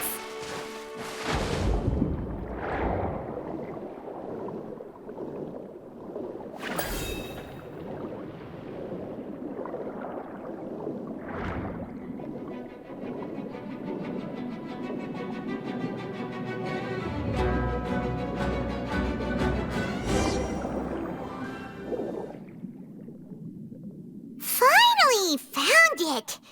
Huh. So this is the entrance that leads to the synth production base. It sure doesn't seem out of the ordinary at all. Ah, you're right. An important place like this is bound to have a ton of protective measures and mechanisms. Navia's probably arguing up a storm right now to stall for us.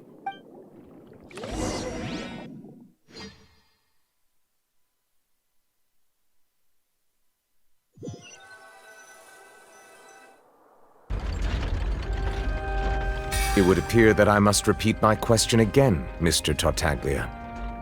Do you accept the charge that you are the true culprit behind the serial disappearances case? To be perfectly honest, I don't understand your country's complicated court system, or the reason why I'm being charged with something I've never even heard of. However, I did hear that people who have been charged can choose to participate in a duel to clear their name. Is that right? In which case, as long as I accept the charge, I can have an all-out fight with that champion duelist Clorend, right? I've got to admit, that's one of the most enticing offers I've ever received. When I privately sparred with her last time, she was obviously holding back. Real disappointing. Hey! Don't you understand?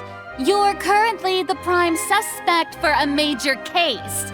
This isn't the place for you to be looking for fights. Oh? Sounds like the Hydro Archon wants to lecture me on the ways of the Opera House. Then why don't you duel me too? I'm the kind of student that learns best in the heat of battle. No. That's not what I meant. Alas, it would appear that communication with the defendant is going poorly, and we have made very little progress. In that case, let me explain everything from the very beginning again. The goal of this trial is to determine the culprit behind the serial disappearances case. That case had nothing to do with him! You've got the wrong man! Huh? What's going on? Why is she interjecting again? I told you it couldn't be one of the Fatui Harbingers. Miss Navia, this is the second time you've interrupted the court proceedings. I only tolerated your behavior last time because you were able to provide the court with a key eyewitness. But that was an exception rather than standard court protocol. I can very well charge you with contempt of court for your interjections. Oh, please. Did you ever think I had any respect for this place's pointless theatrics? We can put that discussion aside for now. I'm not here to argue with you. I'm here to charge the true culprit behind the serial disappearances case. And if my charges prove true, then Tartaglia here will be proven innocent by default, correct? Oh, a young lady has charged in and offered to clear my name. How fascinating. Well, I'd gotten half bored to death by all these rules and procedures anyway, so I'll take you up on that offer. So, Your Honor, is there nothing else for me to do now? You may take a seat for now in the audience, but that doesn't mean the suspicions against you have been lifted. Now then, Miss Navia, who is the person you would like to charge instead? That person is...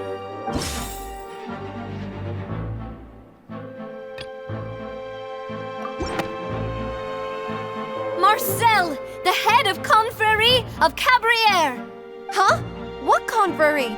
Never heard of them in my life. I've heard of them, but weren't they Spina di Rosula's sister organization? Oh, is this going to be a friends to enemies type situation? Please let me remind you, Miss Navia, that charging someone is an incredibly serious matter. Committing to the charge also means taking on the legal responsibilities associated with it. And if the charge fails, depending on the circumstances, you may also be charged with the crime of making a false accusation. Knowing this, do you still wish to charge this man? Yes, I do. In that case, I declare the charge to be valid.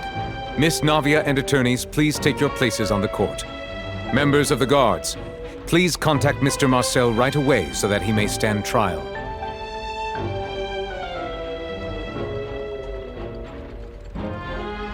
Mr. Marcel, you will not require an attorney. Is that correct? Apologies. It all just happened so quickly. I still haven't figured out what's going on. I think an attorney won't be necessary.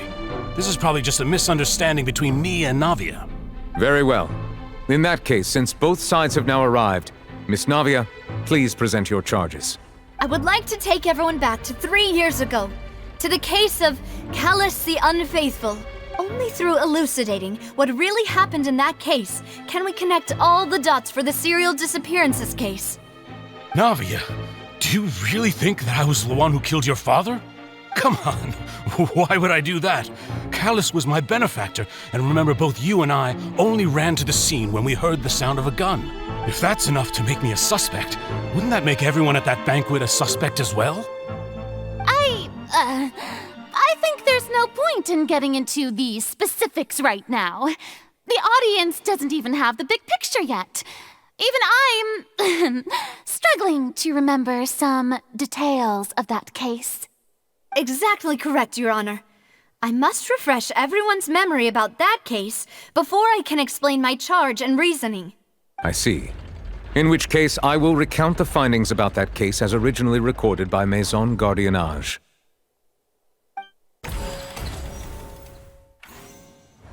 On the day of the murder, Spina di Rosula hosted a large banquet in a countryside estate owned by the Confrérie of Cabrières. During the banquet, all attending guests heard 2 gunshots from the courtyard. When the guests arrived at the scene, they found the primary suspect, Callus, holding a gun, while his acquaintance, Jacques, lay dead from a gunshot wound. The guards' investigation did not recover any other firearms from the scene. As a result, they concluded that the suspect's first shot must have missed, while the second must have taken Jacques' life. The suspect did not dispute this conclusion, and also declined to defend himself in court. Instead, he chose to prove his innocence through a duel. Callus was defeated by champion duelist Clarand in the ensuing duel, and soon succumbed to the injuries. These are the known facts about the case.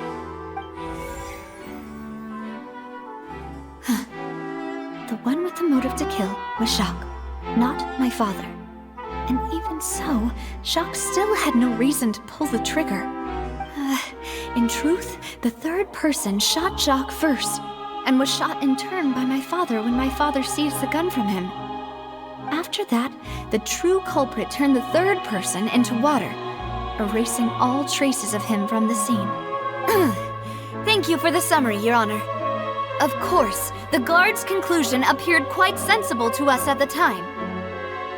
However, we should revisit the case now that we've gained new information about the abilities of water from the primordial sea.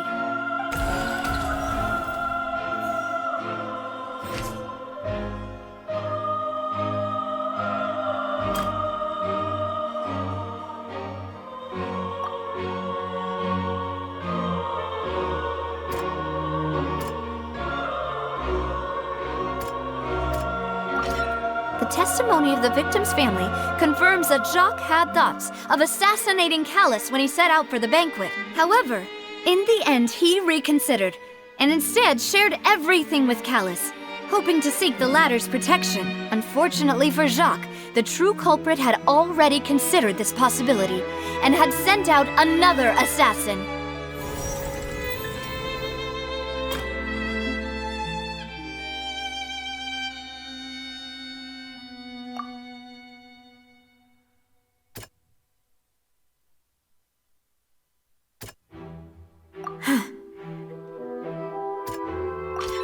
This assassin first shot Jacques, then turned to shoot Callus, only for Callus to wrestle the gun from him and kill him instead.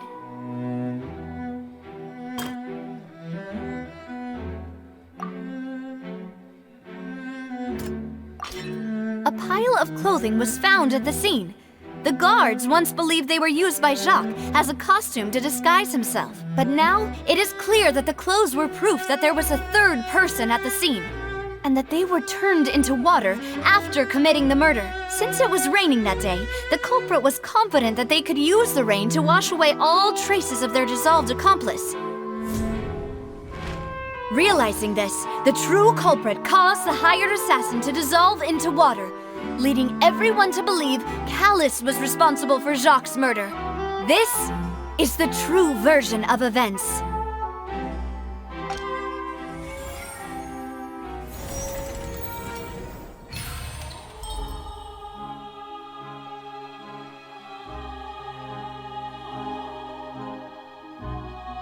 So that's what happened.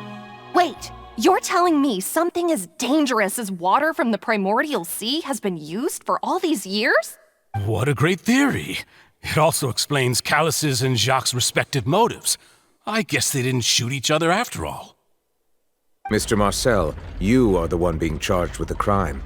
You should provide a rebuttal if you wish to prove your innocence. Ah, but I think I agree with everything Navia just said.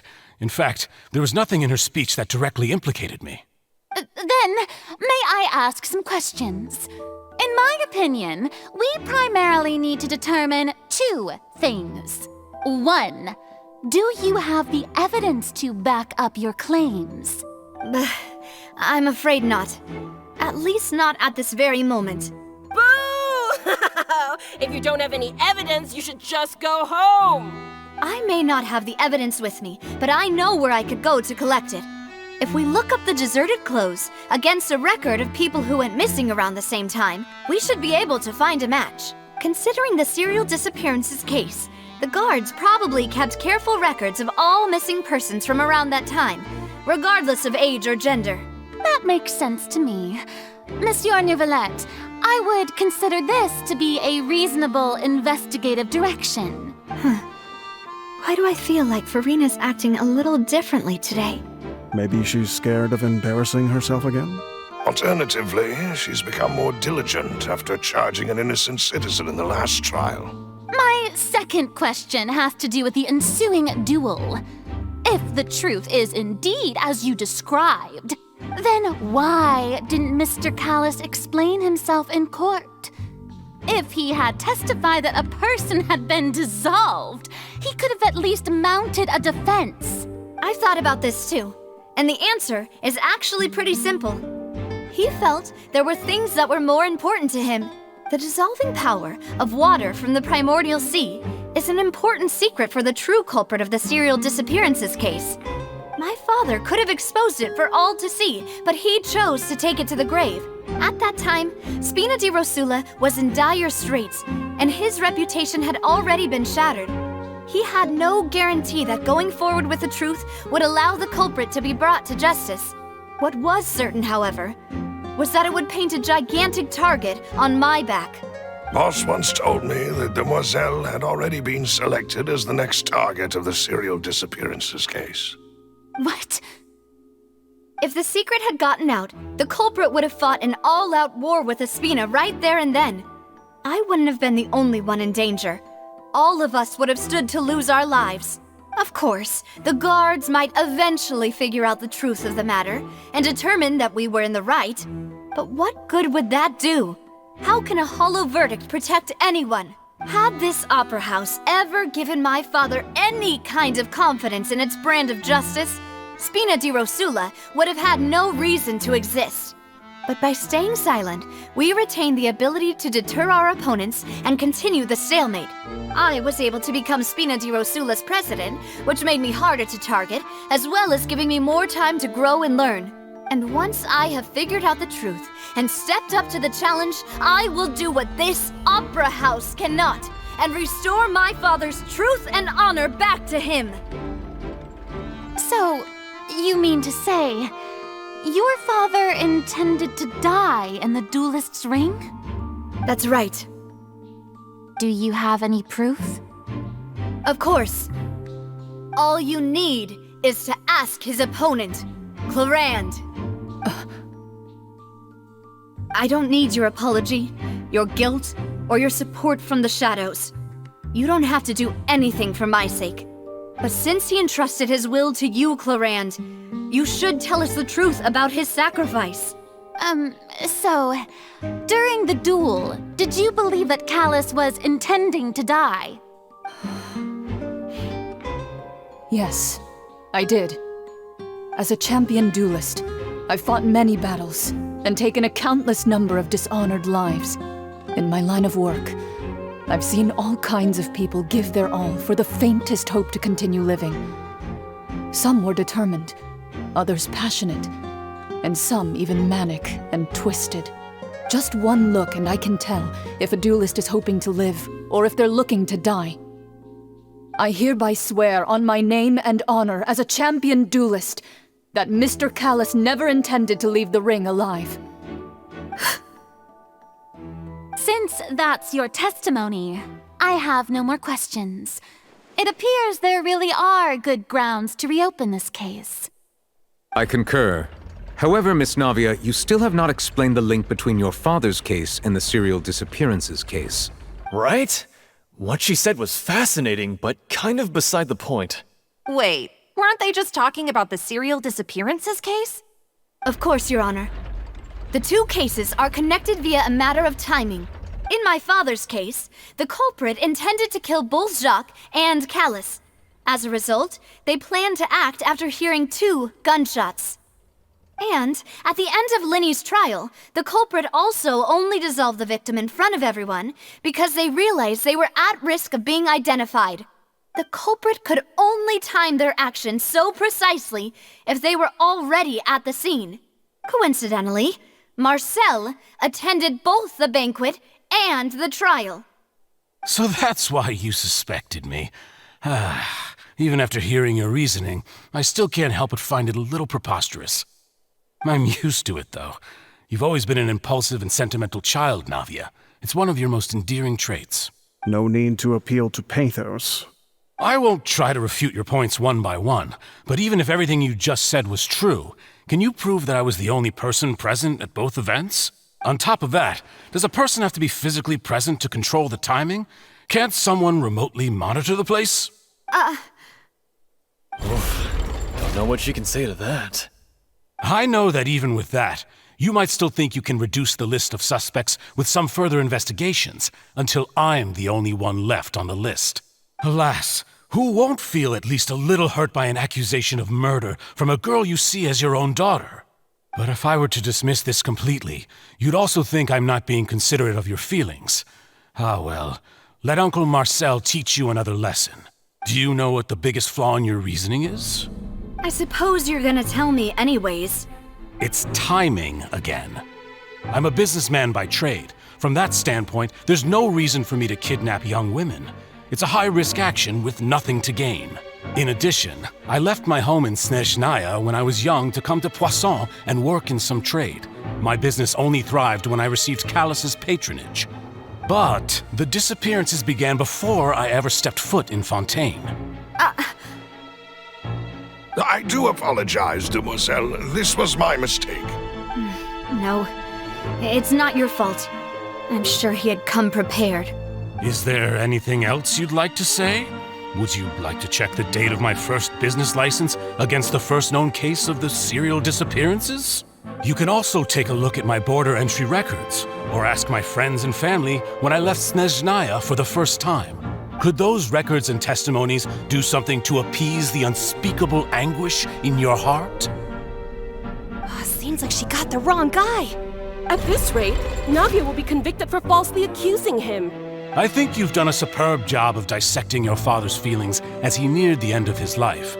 But aren't you going against all of his wishes and expectations right now? He wished for you to become more rational, collected, and conscientious, instead of dwelling only on your own feelings. Once you've learned to be more considerate of others' feelings, and to stop rushing headlong into things, you'd have met most of his expectations. This isn't just about me, and it never has been. The biggest difference between me and the rest of the victims is that I still have the ability to search for the truth, while that same agency has long been taken from them. The people whose families were destroyed by synth abuse, the people who lost their loved ones to the serial disappearances, and the people who suffered tragic ends due to their sense of justice. Many people's images are flashing before my eyes. I'm sure some are coming to those of you in the audience as well. And whose image do you see, Marcel? Is it a man named Vacher? Oh, so you do know that name. I'm merely surprised you'd suddenly say the name of someone I've never even heard of. I was waiting for you to say that.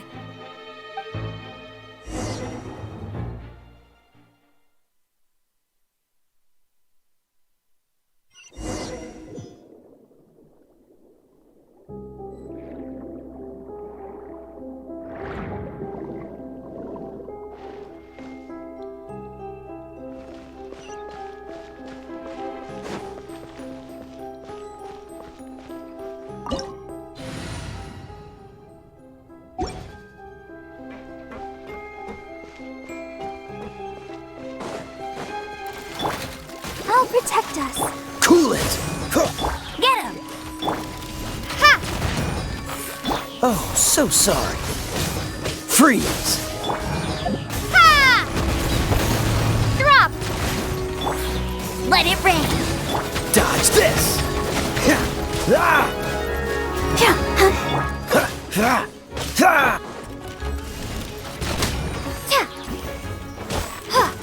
Cool it! Starfall!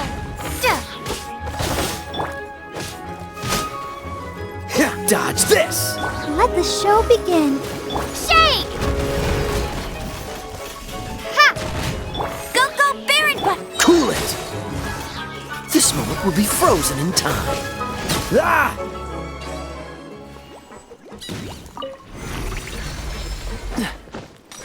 Whoa! The floor is going up! Is it because of this mechanism in the middle? That guy really prepared a lot of stuff for this place.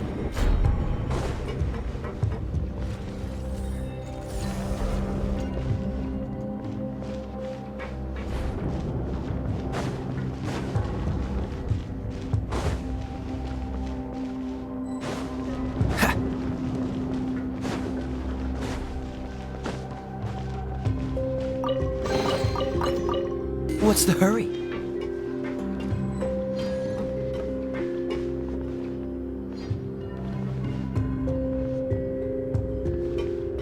Paimon thinks we need to go up, but Paimon doesn't see a way. Let's take a look around. Maybe we'll find a hidden mechanism that'll show us the way up.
water level is rising.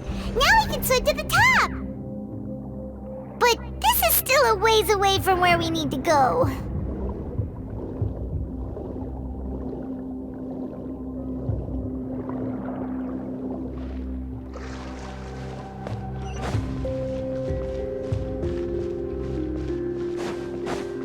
Let's dance. Dodge this! Ah! No escape. I'll race you.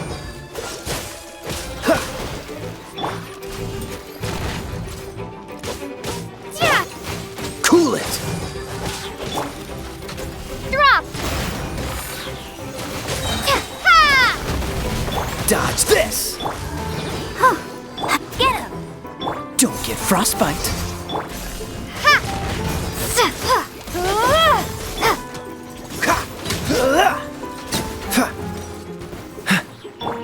Let it rain. Freeze! I'll protect us. Starball. Cool it!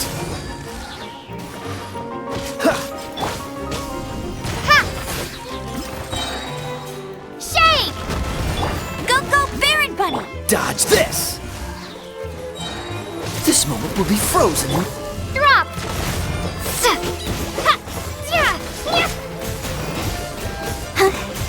Cool it! No one escapes my sights. Dodge this! Let the show begin.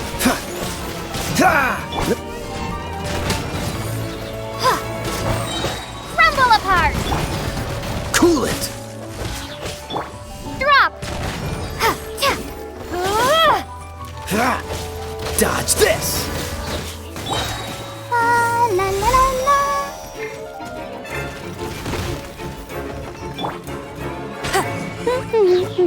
Let it rain.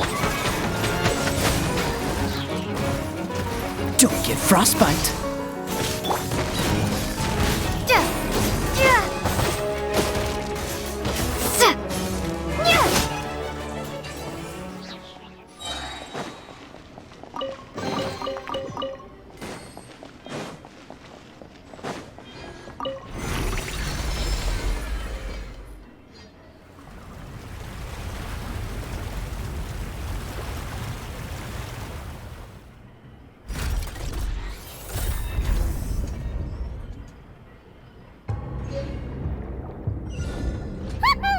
Now the path is clear. Let's go.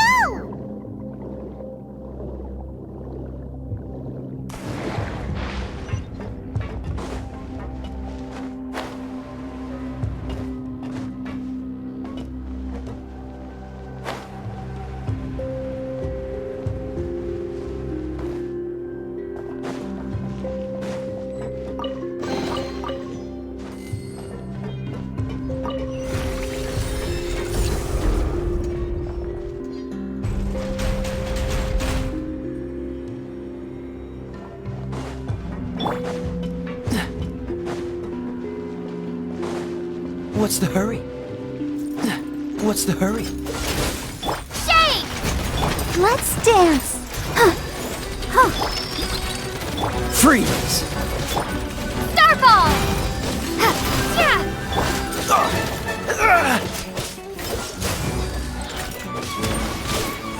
Don't push your luck. No escape! Get him! Dodge this! Oh, so sorry. Freeze!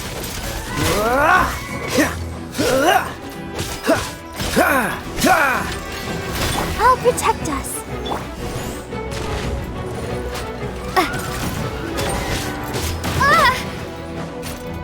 Dodge this! Drop! Crumble apart! Go, Baron Bunny! No one escapes my sights!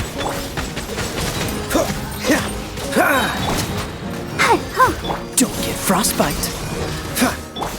Starfall! Freeze! Drop!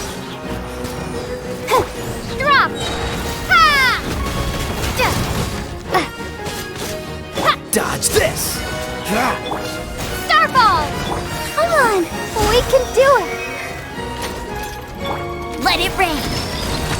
Get it! Cool it!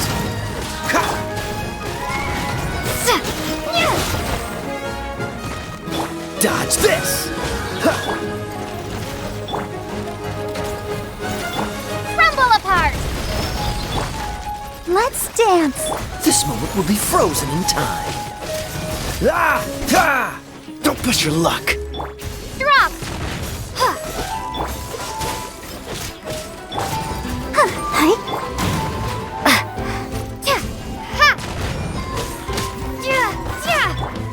Cool it! Ah! Ah! Drop! Oh. Hi.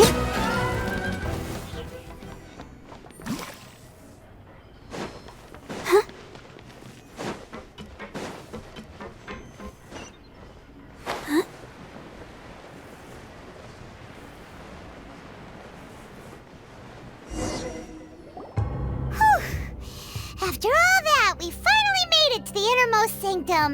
Though, as expected, the mastermind isn't here. That's right. Then let's hurry up and find some evidence so we can get back to the Opera House and help Navia.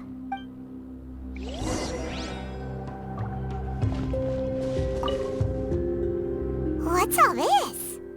Aw, it's a bunch of really cute things. Pink accessories, a hair tie, a necklace, even a makeup box. Oh, Paimon sees it too, but why are all these cute things labeled with different girls' names? Huh? You mean the girls from the serial disappearances? They were brought here? And then they were turned into water. And all the boxes of things, these names. That means... Oh, this is terrible!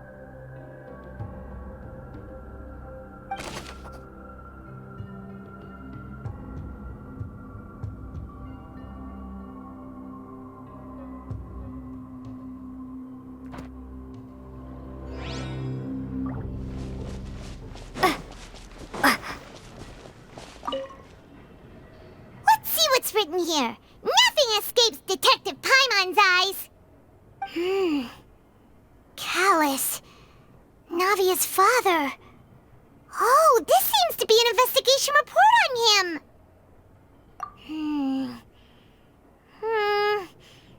Yep, it's about finding someone to assassinate Jacques and Callus because of a lack of confidence that Jacques himself would go through with it. This should prove the existence of the third person, right? We still have not determined the exact content of the key information Callus has passed on to certain members of his organization. The old dog's a real menace to deal with. Even if he abides by the promise he's made to us, he will still have the upper hand. He can act whenever he wants to make our lives miserable. The only option left is to remove him from the picture entirely. I concur. Let's send someone to kill him. He won't declare war as long as we don't touch Navia. Oh, seems like we've got a bunch of correspondence between the higher-ups. They're all just so evil.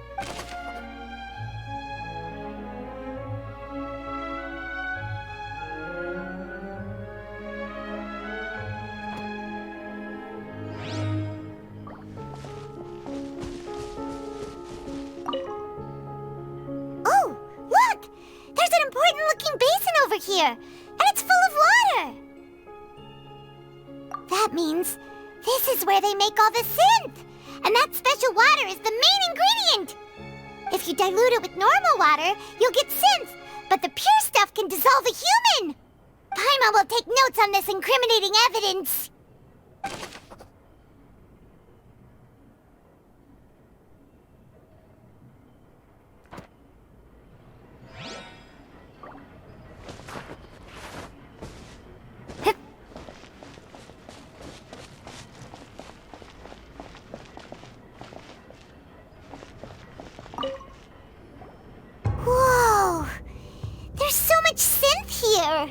And so many bottles of ingredients that probably just contain the waters of the primordial sea. Mixing in progress. Ready to drink? Stock sample? Huh. They've also got all the synth pretty clearly labeled. Whoa, there's even fruit-flavored synth? Yep, it's super obvious.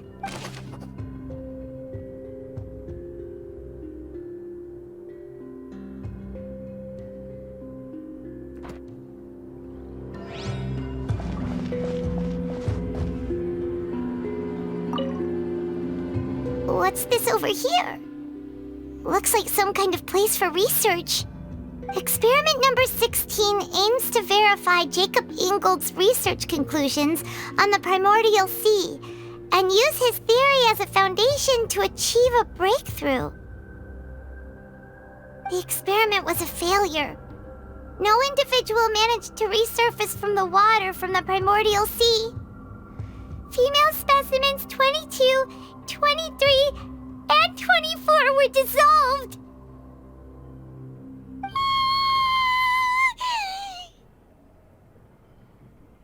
Sorry, Traveler. Paimon will try her best. It's just that Paimon's never read something so scary before. How can someone write something that terrible in such a matter-of-fact tone? You read the rest. Paimon's too scared to keep going. So that's why he did all of these experiments. But did he really think he'd be able to find a way just by dissolving people over and over? That's just insane! Huh? Isn't that the name you heard by the fountain? Paimon thought he was an eyewitness in the serial disappearances case. You mean Vache is the one who did all of these... experiments? So that's it! Vache was no victim, but personally took his lover and... No, that's not it either! If that's the case, why would he want people to resurface from the water? In any case, Paimon will write it all down.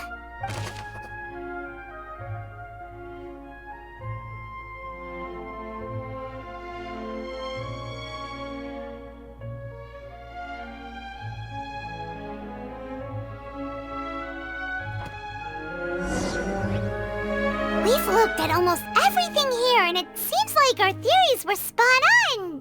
But, yeah, we haven't found anything that reveals his true identity. No wonder even Neuvillette wasn't able to find anything. Whoever it is probably destroyed everything to do with that name a long time ago. That way, even if we bring all this back to the opera, we won't be able to identify the true culprit. Sure thing. Paimon won't admit defeat to this guy either.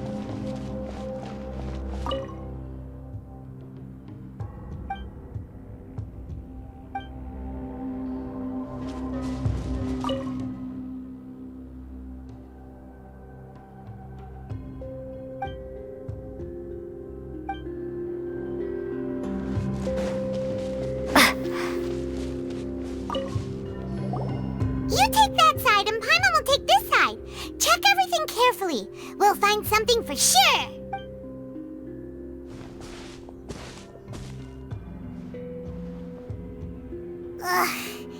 Nothing at all. And Paimon can't even find snacks either.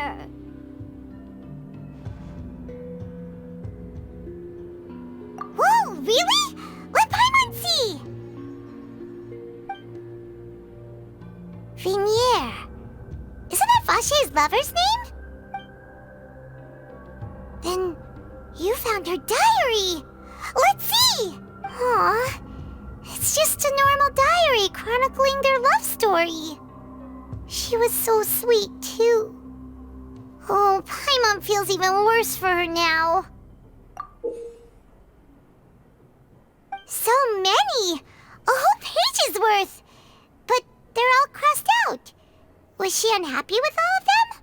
The final name she decided on was... Marcel. Wait, but Marcel's pretty old. Has this case been going on for so long that he's Vacher and Vinier's grown son? Hey! Paimon still hasn't figured it out yet.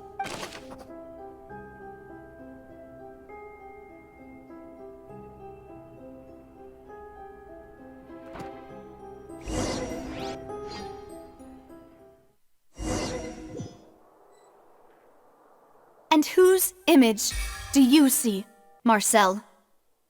Is it a man named Vacher? Oh, so you do know that name. I'm merely surprised you'd suddenly say the name of someone I've never even heard of. I was waiting for you to say that. Navia! We're back! As expected of my partner. I just knew you'd return in the nick of time. Just how often do you intend to flout the rules of this court? It's all right, Monsieur Nervalette. Given their confidence, I expect they've found the crucial evidence.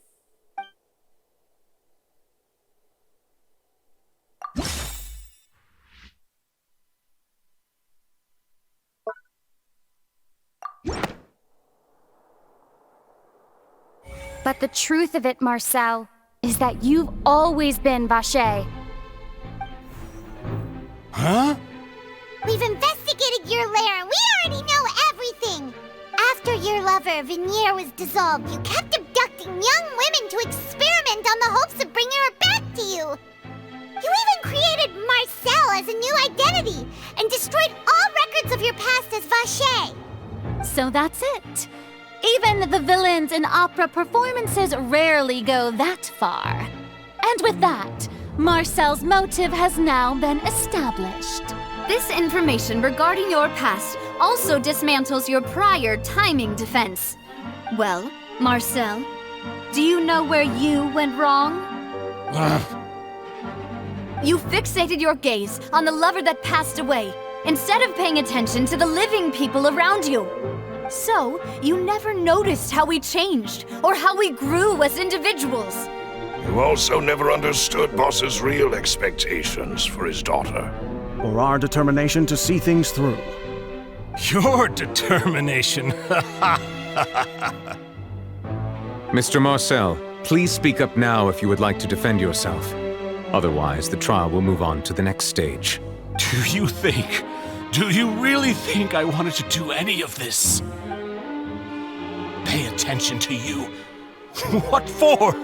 Have you ever paid attention to me? Ever empathized with my pain? Ever known how it feels to watch the love of your life dissolve right in front of your eyes?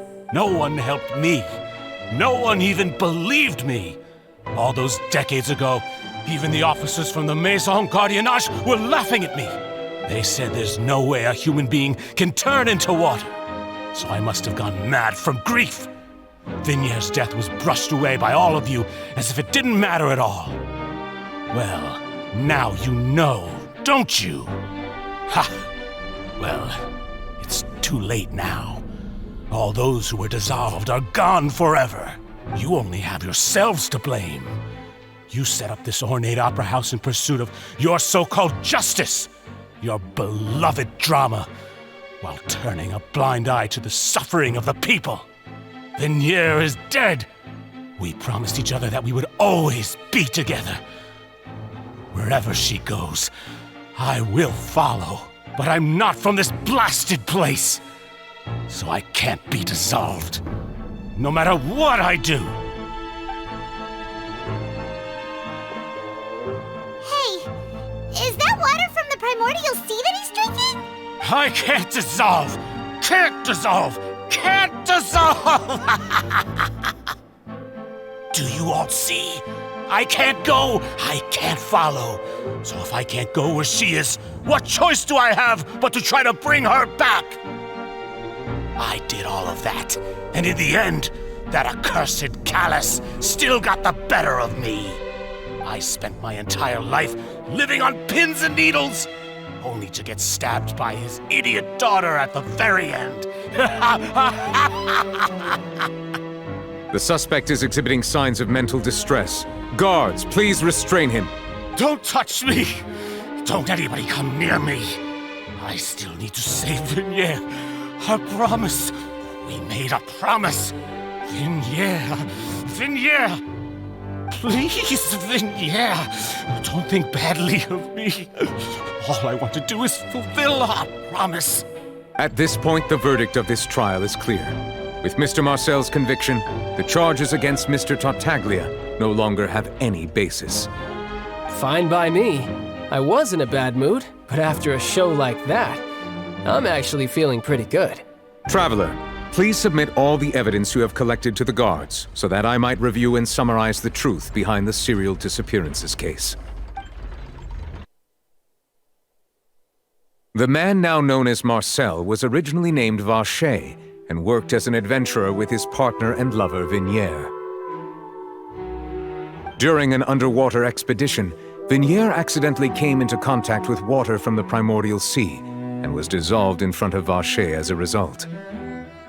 Vacher learned of the primordial water's existence through the work of others and began to kidnap young women for research, with the goal of discovering a method to restore Vignere back to life.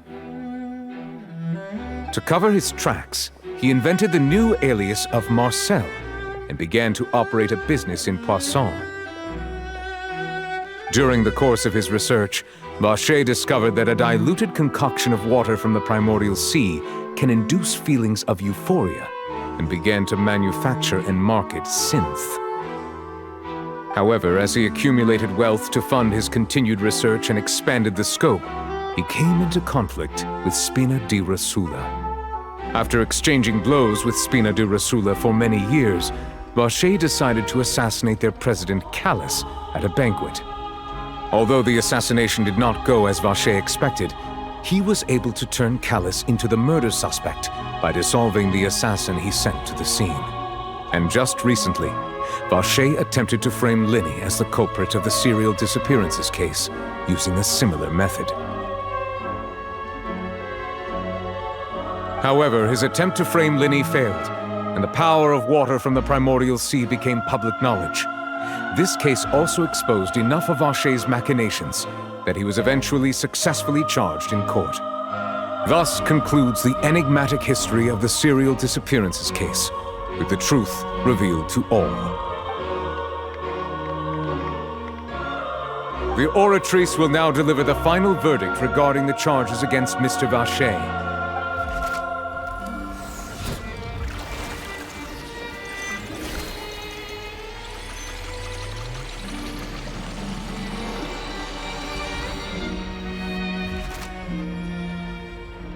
According to the judgment of the Oratrice Mécanique d'Analyse Cardinale, Mr. Vacher is guilty. Guards! Take Vacher away. Good. It's what he deserves. With that, the serial disappearances case is over now. We really just witnessed history. Who would have thought the true culprit would be such a polite and well-spoken guy? Yippee! We helped Navia bring the bad guy to justice! He's hurt so many innocent people and now he's finally getting what he deserves! Huh? Are you okay? Demoiselle, you were absolutely brilliant. The day our late boss had always hoped for has finally come. You can rest easy now, knowing justice has been served. Yeah. It's finally over. It's all thanks to you guys. And my partner. See, Papa? Spina di Rosula's still doing well with me at the helm. Well now, hasn't this been a most delicious piece of drama?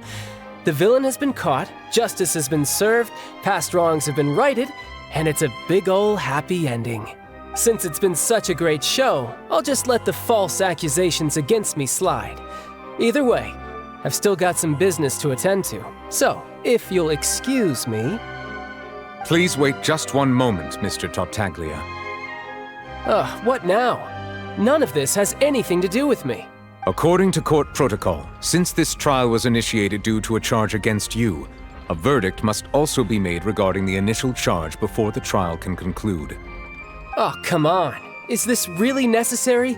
Haven't you already caught the real criminal? Isn't it time for side characters like me to exit stage left? Please respect the laws of Fontaine. This has always been the rule.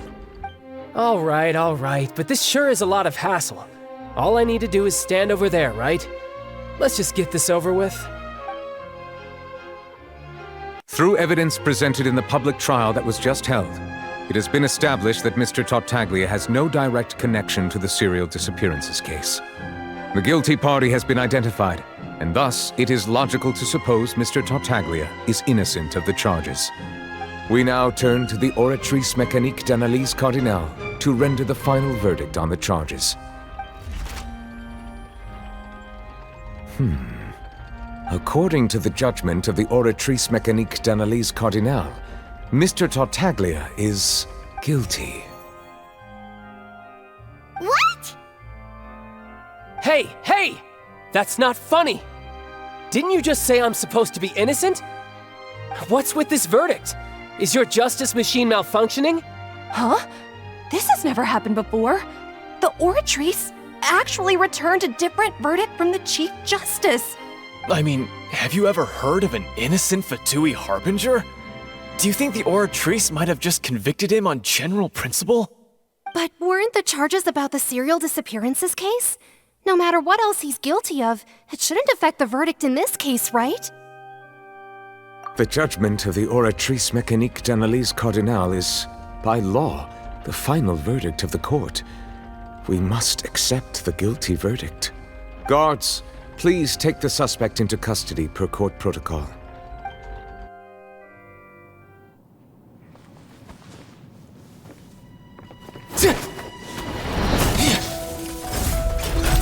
So this is how justice is done in Fontaine. What a joke. You've got your rules. Well, I've got mine too!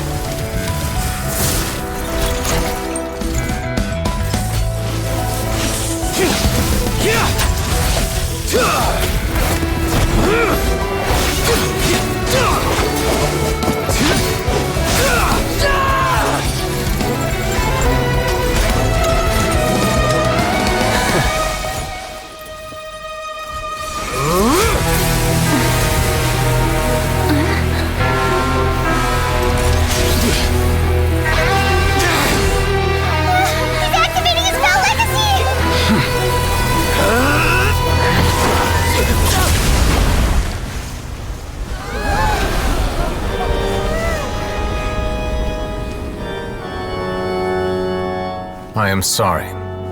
If you have been wronged, we will find the truth. But the rules of the court must be upheld.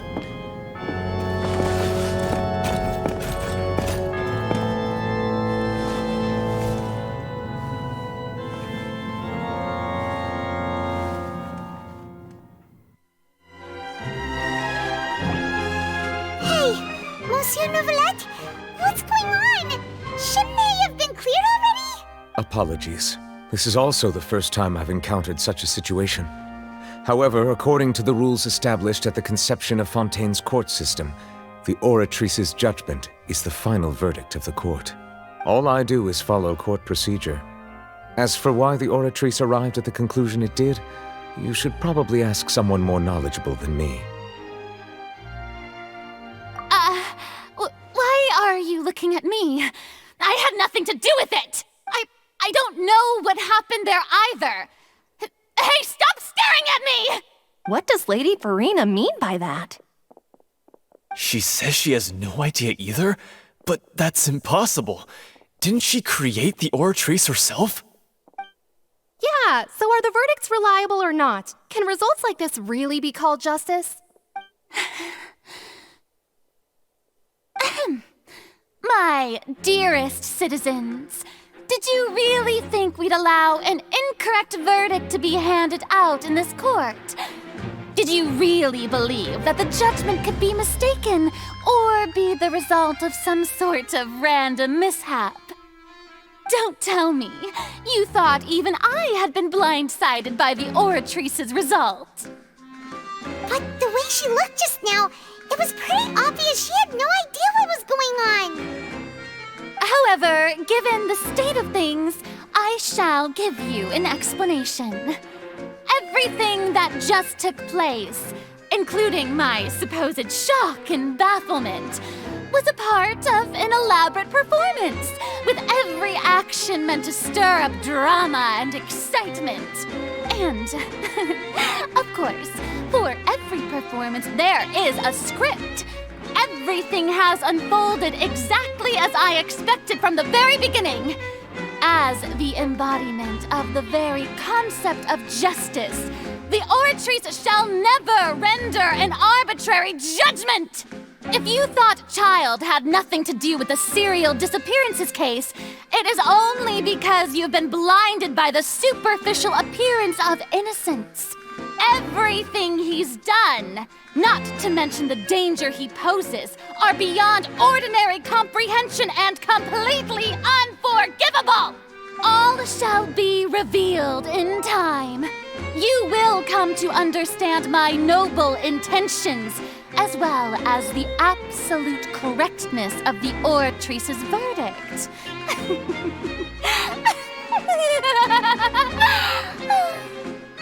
Now, having said that, although I hate to leave things hanging in suspense, it is now time for this performance to end.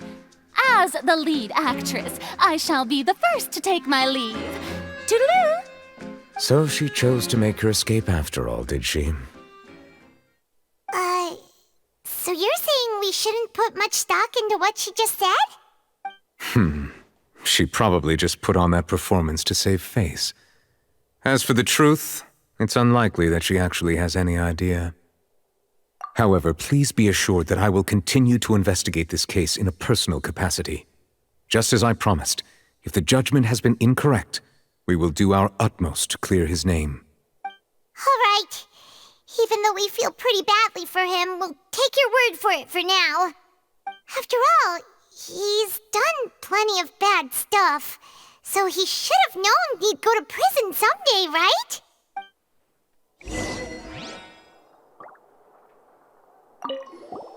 Oh, Monsieur Nervalet! That power you showed when you took him down. Who are you really? I'm the Chief Justice of Fontaine, of course. If officers of the law lack the strength and capability to enforce it, then it makes a mockery of justice.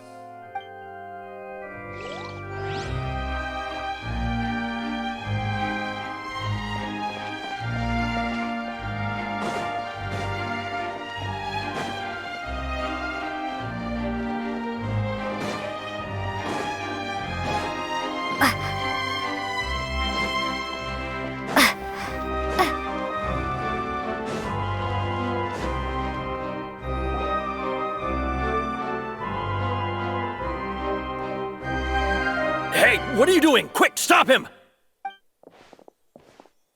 Traveler! Hey! Traveler! Marcel! What are you doing over here? Stop resisting arrest! Cease, or we'll add another charge to the list! No, wait! I just want to ask the Traveler something. I'm not looking to run away. Please, just let me ask this one small thing. Go on. Thank you. I was being led away when I finally realized something. Where did you first hear the name Vacher? I erased all records of that name.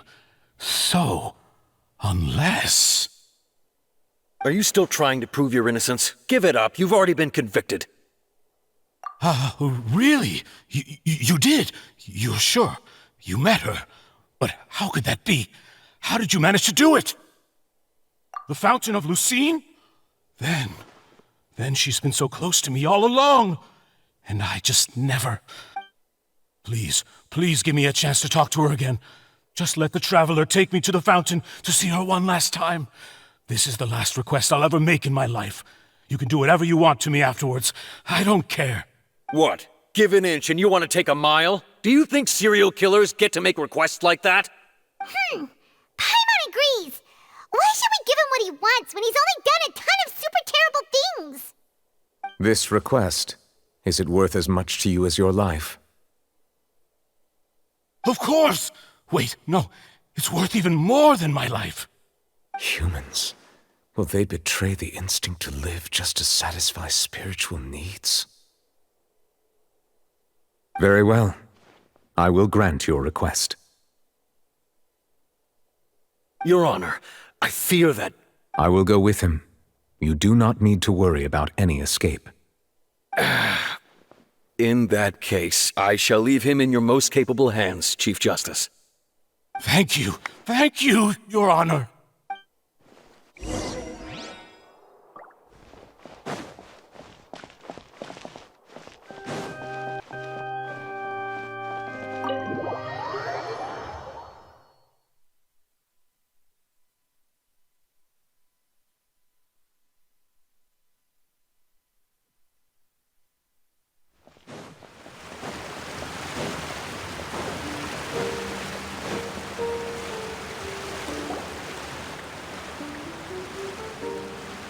Is this the place?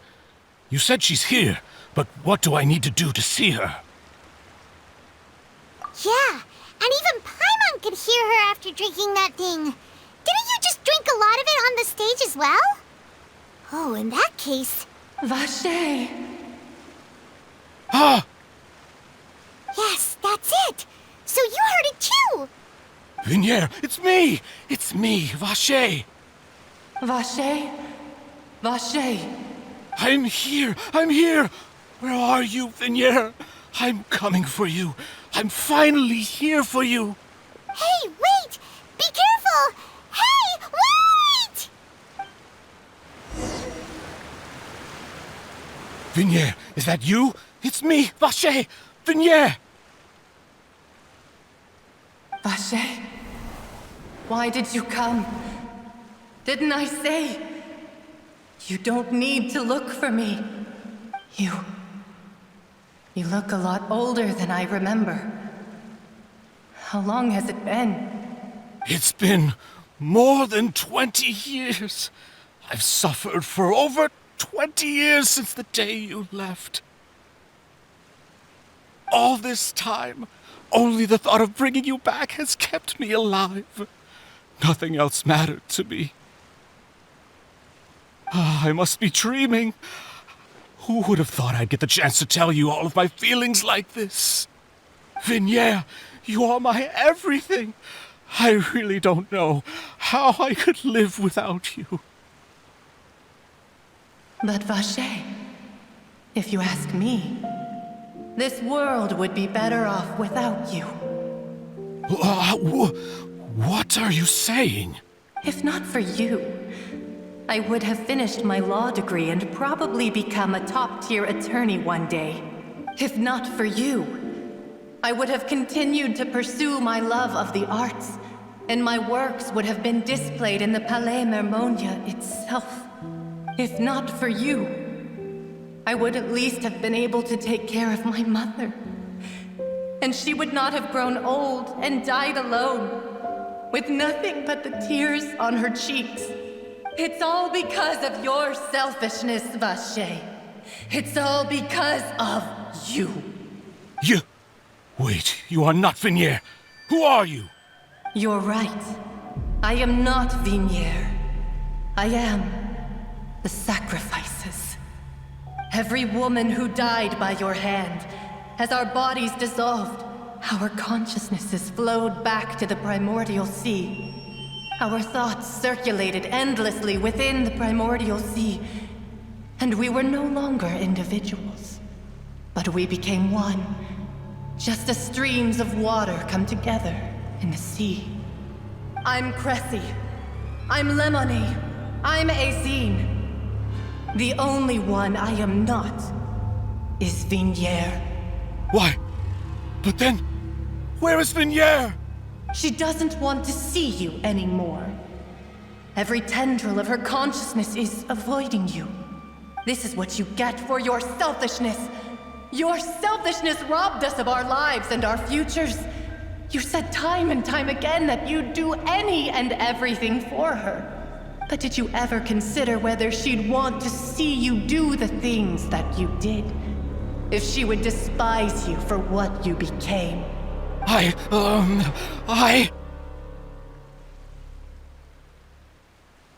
You are a liar, a heartless murderer, and a cowardly narcissist. The only thing you are not is Vignier's beloved. From the moment your first victim died and her consciousness merged with Vignier's, she has had nothing but pure hatred for you.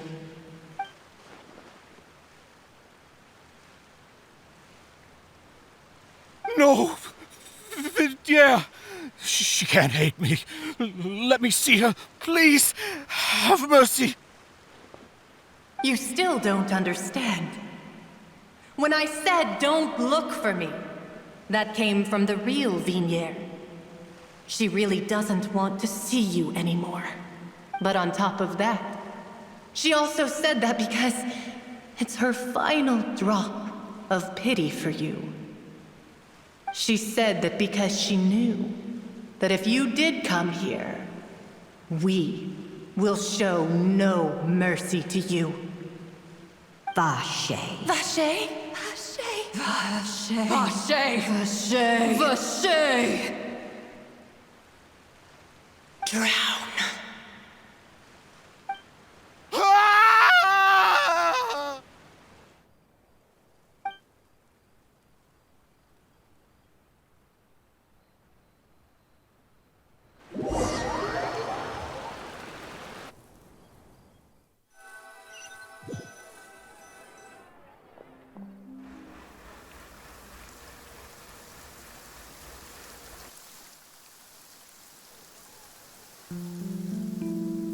Finally, we have some time to do shopping. Gosh, it's really been a long time since we've been able to relax. Well met, partner. I knew something great was going to happen when I woke up in such a good mood today. Even this weather can't put a damper on the demoiselle's mood. It's a pleasure to see you both again. Oh, hey, Navia! It's been a few days. Paimon's already started to miss you. Oh, now that I believe. I'm easy to work with and always bring home the bacon. Who wouldn't treasure having a partner like me? Sounds like you're really enjoying life these days, Navia. What have you been busy with since the trial? It's just been one thing after the other. I've been making non-stop trips between Poisson and the courts in Sen. Everyone from Spina di Rosula organized a memorial for my father. We never held a memorial when he first died, since everyone knew that even if we held one back then, no one was going to come. This time, though, everyone in Poisson, and even many people from the court, all attended. So his name's definitely been cleared now. That's what we like to hear. It's been the dearest wish of Demoiselle all along. That blasted stubborn fool. I was right to put my faith in him. I'm so glad I didn't give up on the case all those years ago.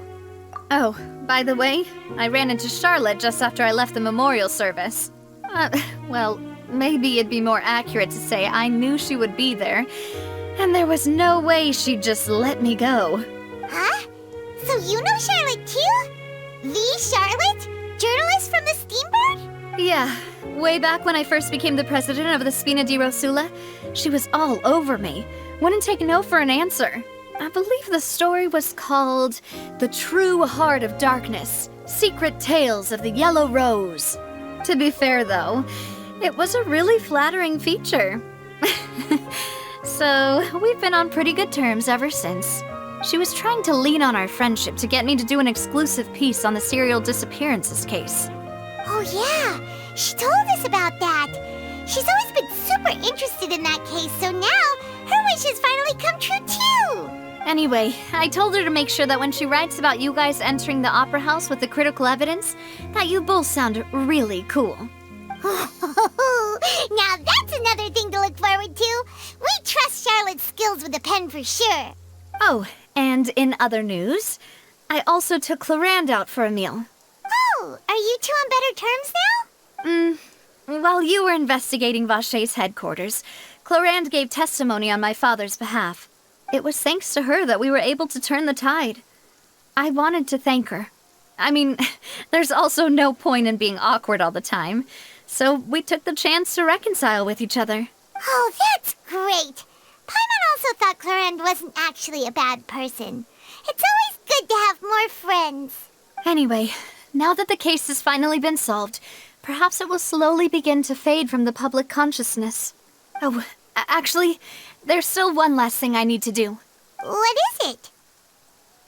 I should pay a visit to my father's grave and tell him the truth of what happened, as well as how it all ended. And on top of that, just how much people still look up to him to this day. That includes me, too. Miss Navia. Indeed. We want to go too! We also think Callus is a really admirable person. Sure thing. I'd like you two to share the moment with me. After all, without you, there might not have been such a positive ending. And in that case, everyone, let's be off. Considering the recent weather, we'll be lucky if we can reach Poisson before dark. Yeah, you're right. It's been raining non-stop for a few days now.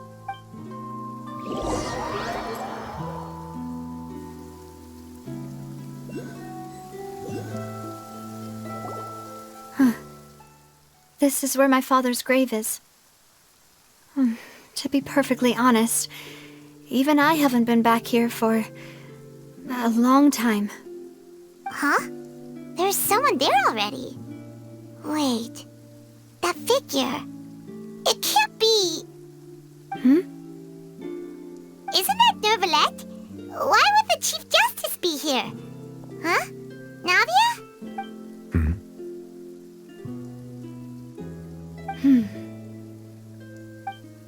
My apologies. I should have asked before coming to pay my respects. Don't say that. Sorry about that. Oh, I was trying to say there's no need for you to apologize. I wanted to show my father how much I've grown, but still, I doubt I've grown to the point that even the Chief Justice would feel compelled to apologize to me over and over.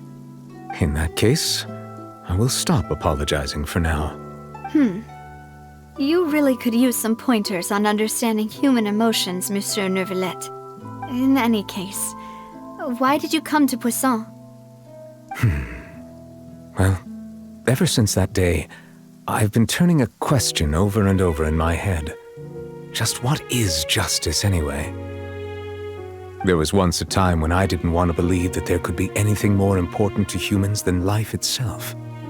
Oh, rather than that, it's probably more truthful to say I didn't believe humans were capable of resisting the most basic instinct of living things. That they could rebel against their own nature, or consider certain things to be more important than their own lives. Which is also why I didn't stop your father from beginning that fateful duel. I believed that a truly innocent man would never throw away his life like that. That there was nothing, should have been nothing more important than one's own continued survival.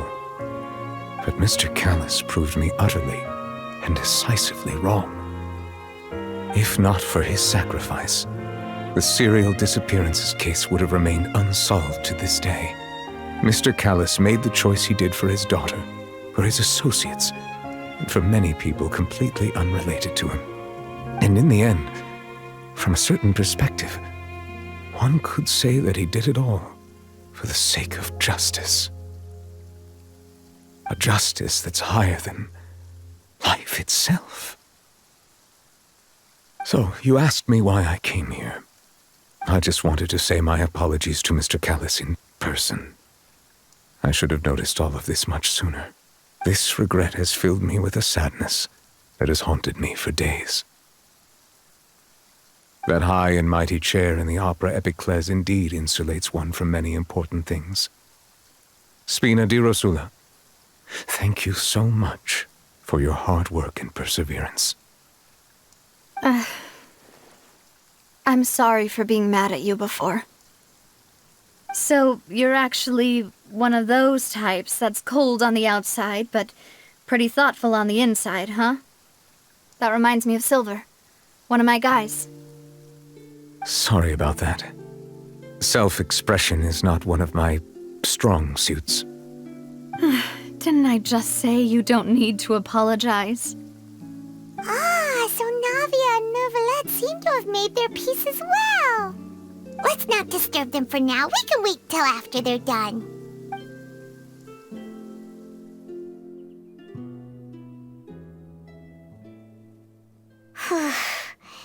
Paimon's never paid respects at someone's grave before. Did Paimon do anything rude there? Huh? Oh, Paimon didn't know that was a thing. But Paimon doesn't know what she would do if she can't fly. Oh no. Paimon hopes Miss Navia won't be too mad. Anyway, Neuvillette is still standing around there. It's not often that we can catch him alone like this, so why don't we go talk to him for a bit? If we can't talk to Lady Farina, we can at least talk to him, right?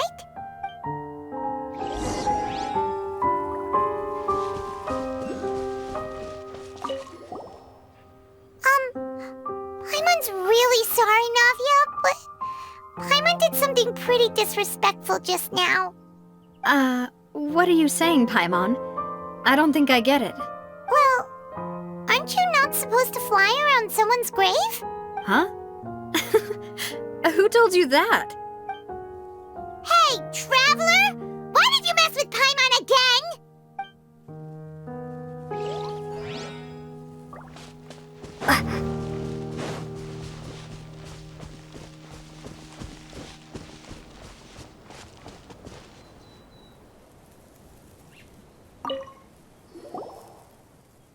Oh, it's you two.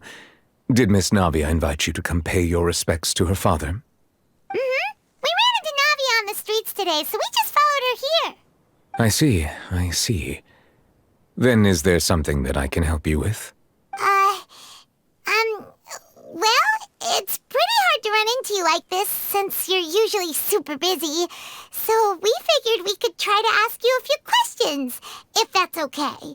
Please feel free. Though outsiders, you helped us solve one of the greatest mysteries in Fontaine, and it would be my pleasure to return the favor. So, at court, the bad guys referred to that special water as water from the primordial sea, but what is it really? Truthfully, that name is already quite accurate. I can only surmise that Vacher and his ilk only learned of its nature and existence after extensive research. There used to be a special sea on the surface of this planet. The nature of its seawater was rather different from that of the sea we know today. Most of Tevat's life forms were first born in that special sea. You could say it nurtured much of the life on this planet. Huh. So it really was where everything began. It makes sense to call it primordial then. But today, the primordial sea no longer exists on the planet's surface. What Vacher discovered must have been some kind of special case, or a remnant from a truly ancient age. Huh. So that's how it is. Oh, you really know everything, Monsieur Neuvillette. But if that's the case, then why would people, at least people from Fontaine, dissolve in that kind of water? Indeed. Why would the primordial sea, which was known to engender and nurture life, suddenly reverse itself and devour life instead? To be frank, that also doesn't match my understanding of this world and its laws. There must still be some unknown secrets around the people of this land. Is there anything else you'd like to ask me about? That the sea levels will rise and everyone will be dissolved in water, leaving Farina crying alone on her throne, but the sins of the people will be finally washed away for good. Does that appropriately summarize the version you've heard? That's right! It was Linny that told us back then. And that about covers all the main points. Yes, up to the present, I think we reached a point where we have no choice but to confront this prophecy directly. Rumors have it that this prophecy is rooted in the last words the former Hydro Archon left to the world before she passed away. A prophecy? Of the former Hydro Archon? Wow. This is the first time that we've ever heard of it. 2 parts of the prophecy have already proven correct. The rising sea levels and the ability of the people of Fontaine to be dissolved. We should be more vigilant and stay on the watch for further signs. Speaking of the prophecy, Farina has also always taken it quite seriously.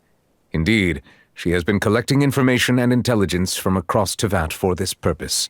If the rumors were true, then perhaps this prophecy is the conundrum left to Farina by her predecessor.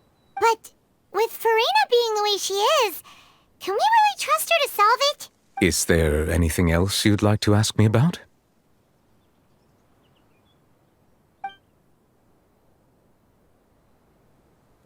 My apologies. My investigation has still not reached its conclusion. However, I still believe the judgment of the Oratrice was not rendered arbitrarily. Huh? But you also said you thought he was innocent! For many years, I have been quite aware that the Oratrice does not simply mechanically repeat the verdict that I give on each case. As a divinely created mechanism, the people's unified faith in the concept of justice is integrated into it. Not only can it produce the incredible power of indemnitium, but it likely also possesses other traits, such as self-awareness. Which is all to say, I have been prepared for a situation like this for a long time. So when Lenny told us that he heard a human voice from the room where the Oratrice's core is stored... I was not aware such a thing had occurred. Perhaps that could serve to prove my conjecture. I will add that to the list of items to investigate. In any case, I am inclined to believe that the Oratrice does have a methodology all its own. We just do not have enough information. Based on Farina's reaction, I doubt even she had any idea what was going on. She managed to bluff her way through it, though, their time-tested twin tricks of bravado and drama. While we do intend to get to the bottom of this, for now, we regret to say that the F2P Harbinger will just have to bide his time in the fortress of Meripede. If we did incorrectly convict him of crimes he did not commit, we will most certainly compensate him to the fullest extent allowed by the law. If you ask Paimon, the only compensation he'll want is a no-holds-barred fight with you. Is there anything else you'd like to ask me about? Your sibling, another blonde-haired traveler. I'm sorry, but I've never seen anyone who matches that description. If he ever stepped foot in Fontaine, I'm sure he followed our laws to the letter and had no reason to appear on the stage of the opera Epicles. Is there anything else you'd like to ask me about? Very well. It was my honor to provide you with what answers I could. I very much enjoyed conversing with you. It will soon be time for me to leave this blissful tranquility behind and return to Palais Memornia. You really are super busy, Monsieur Neuvillette.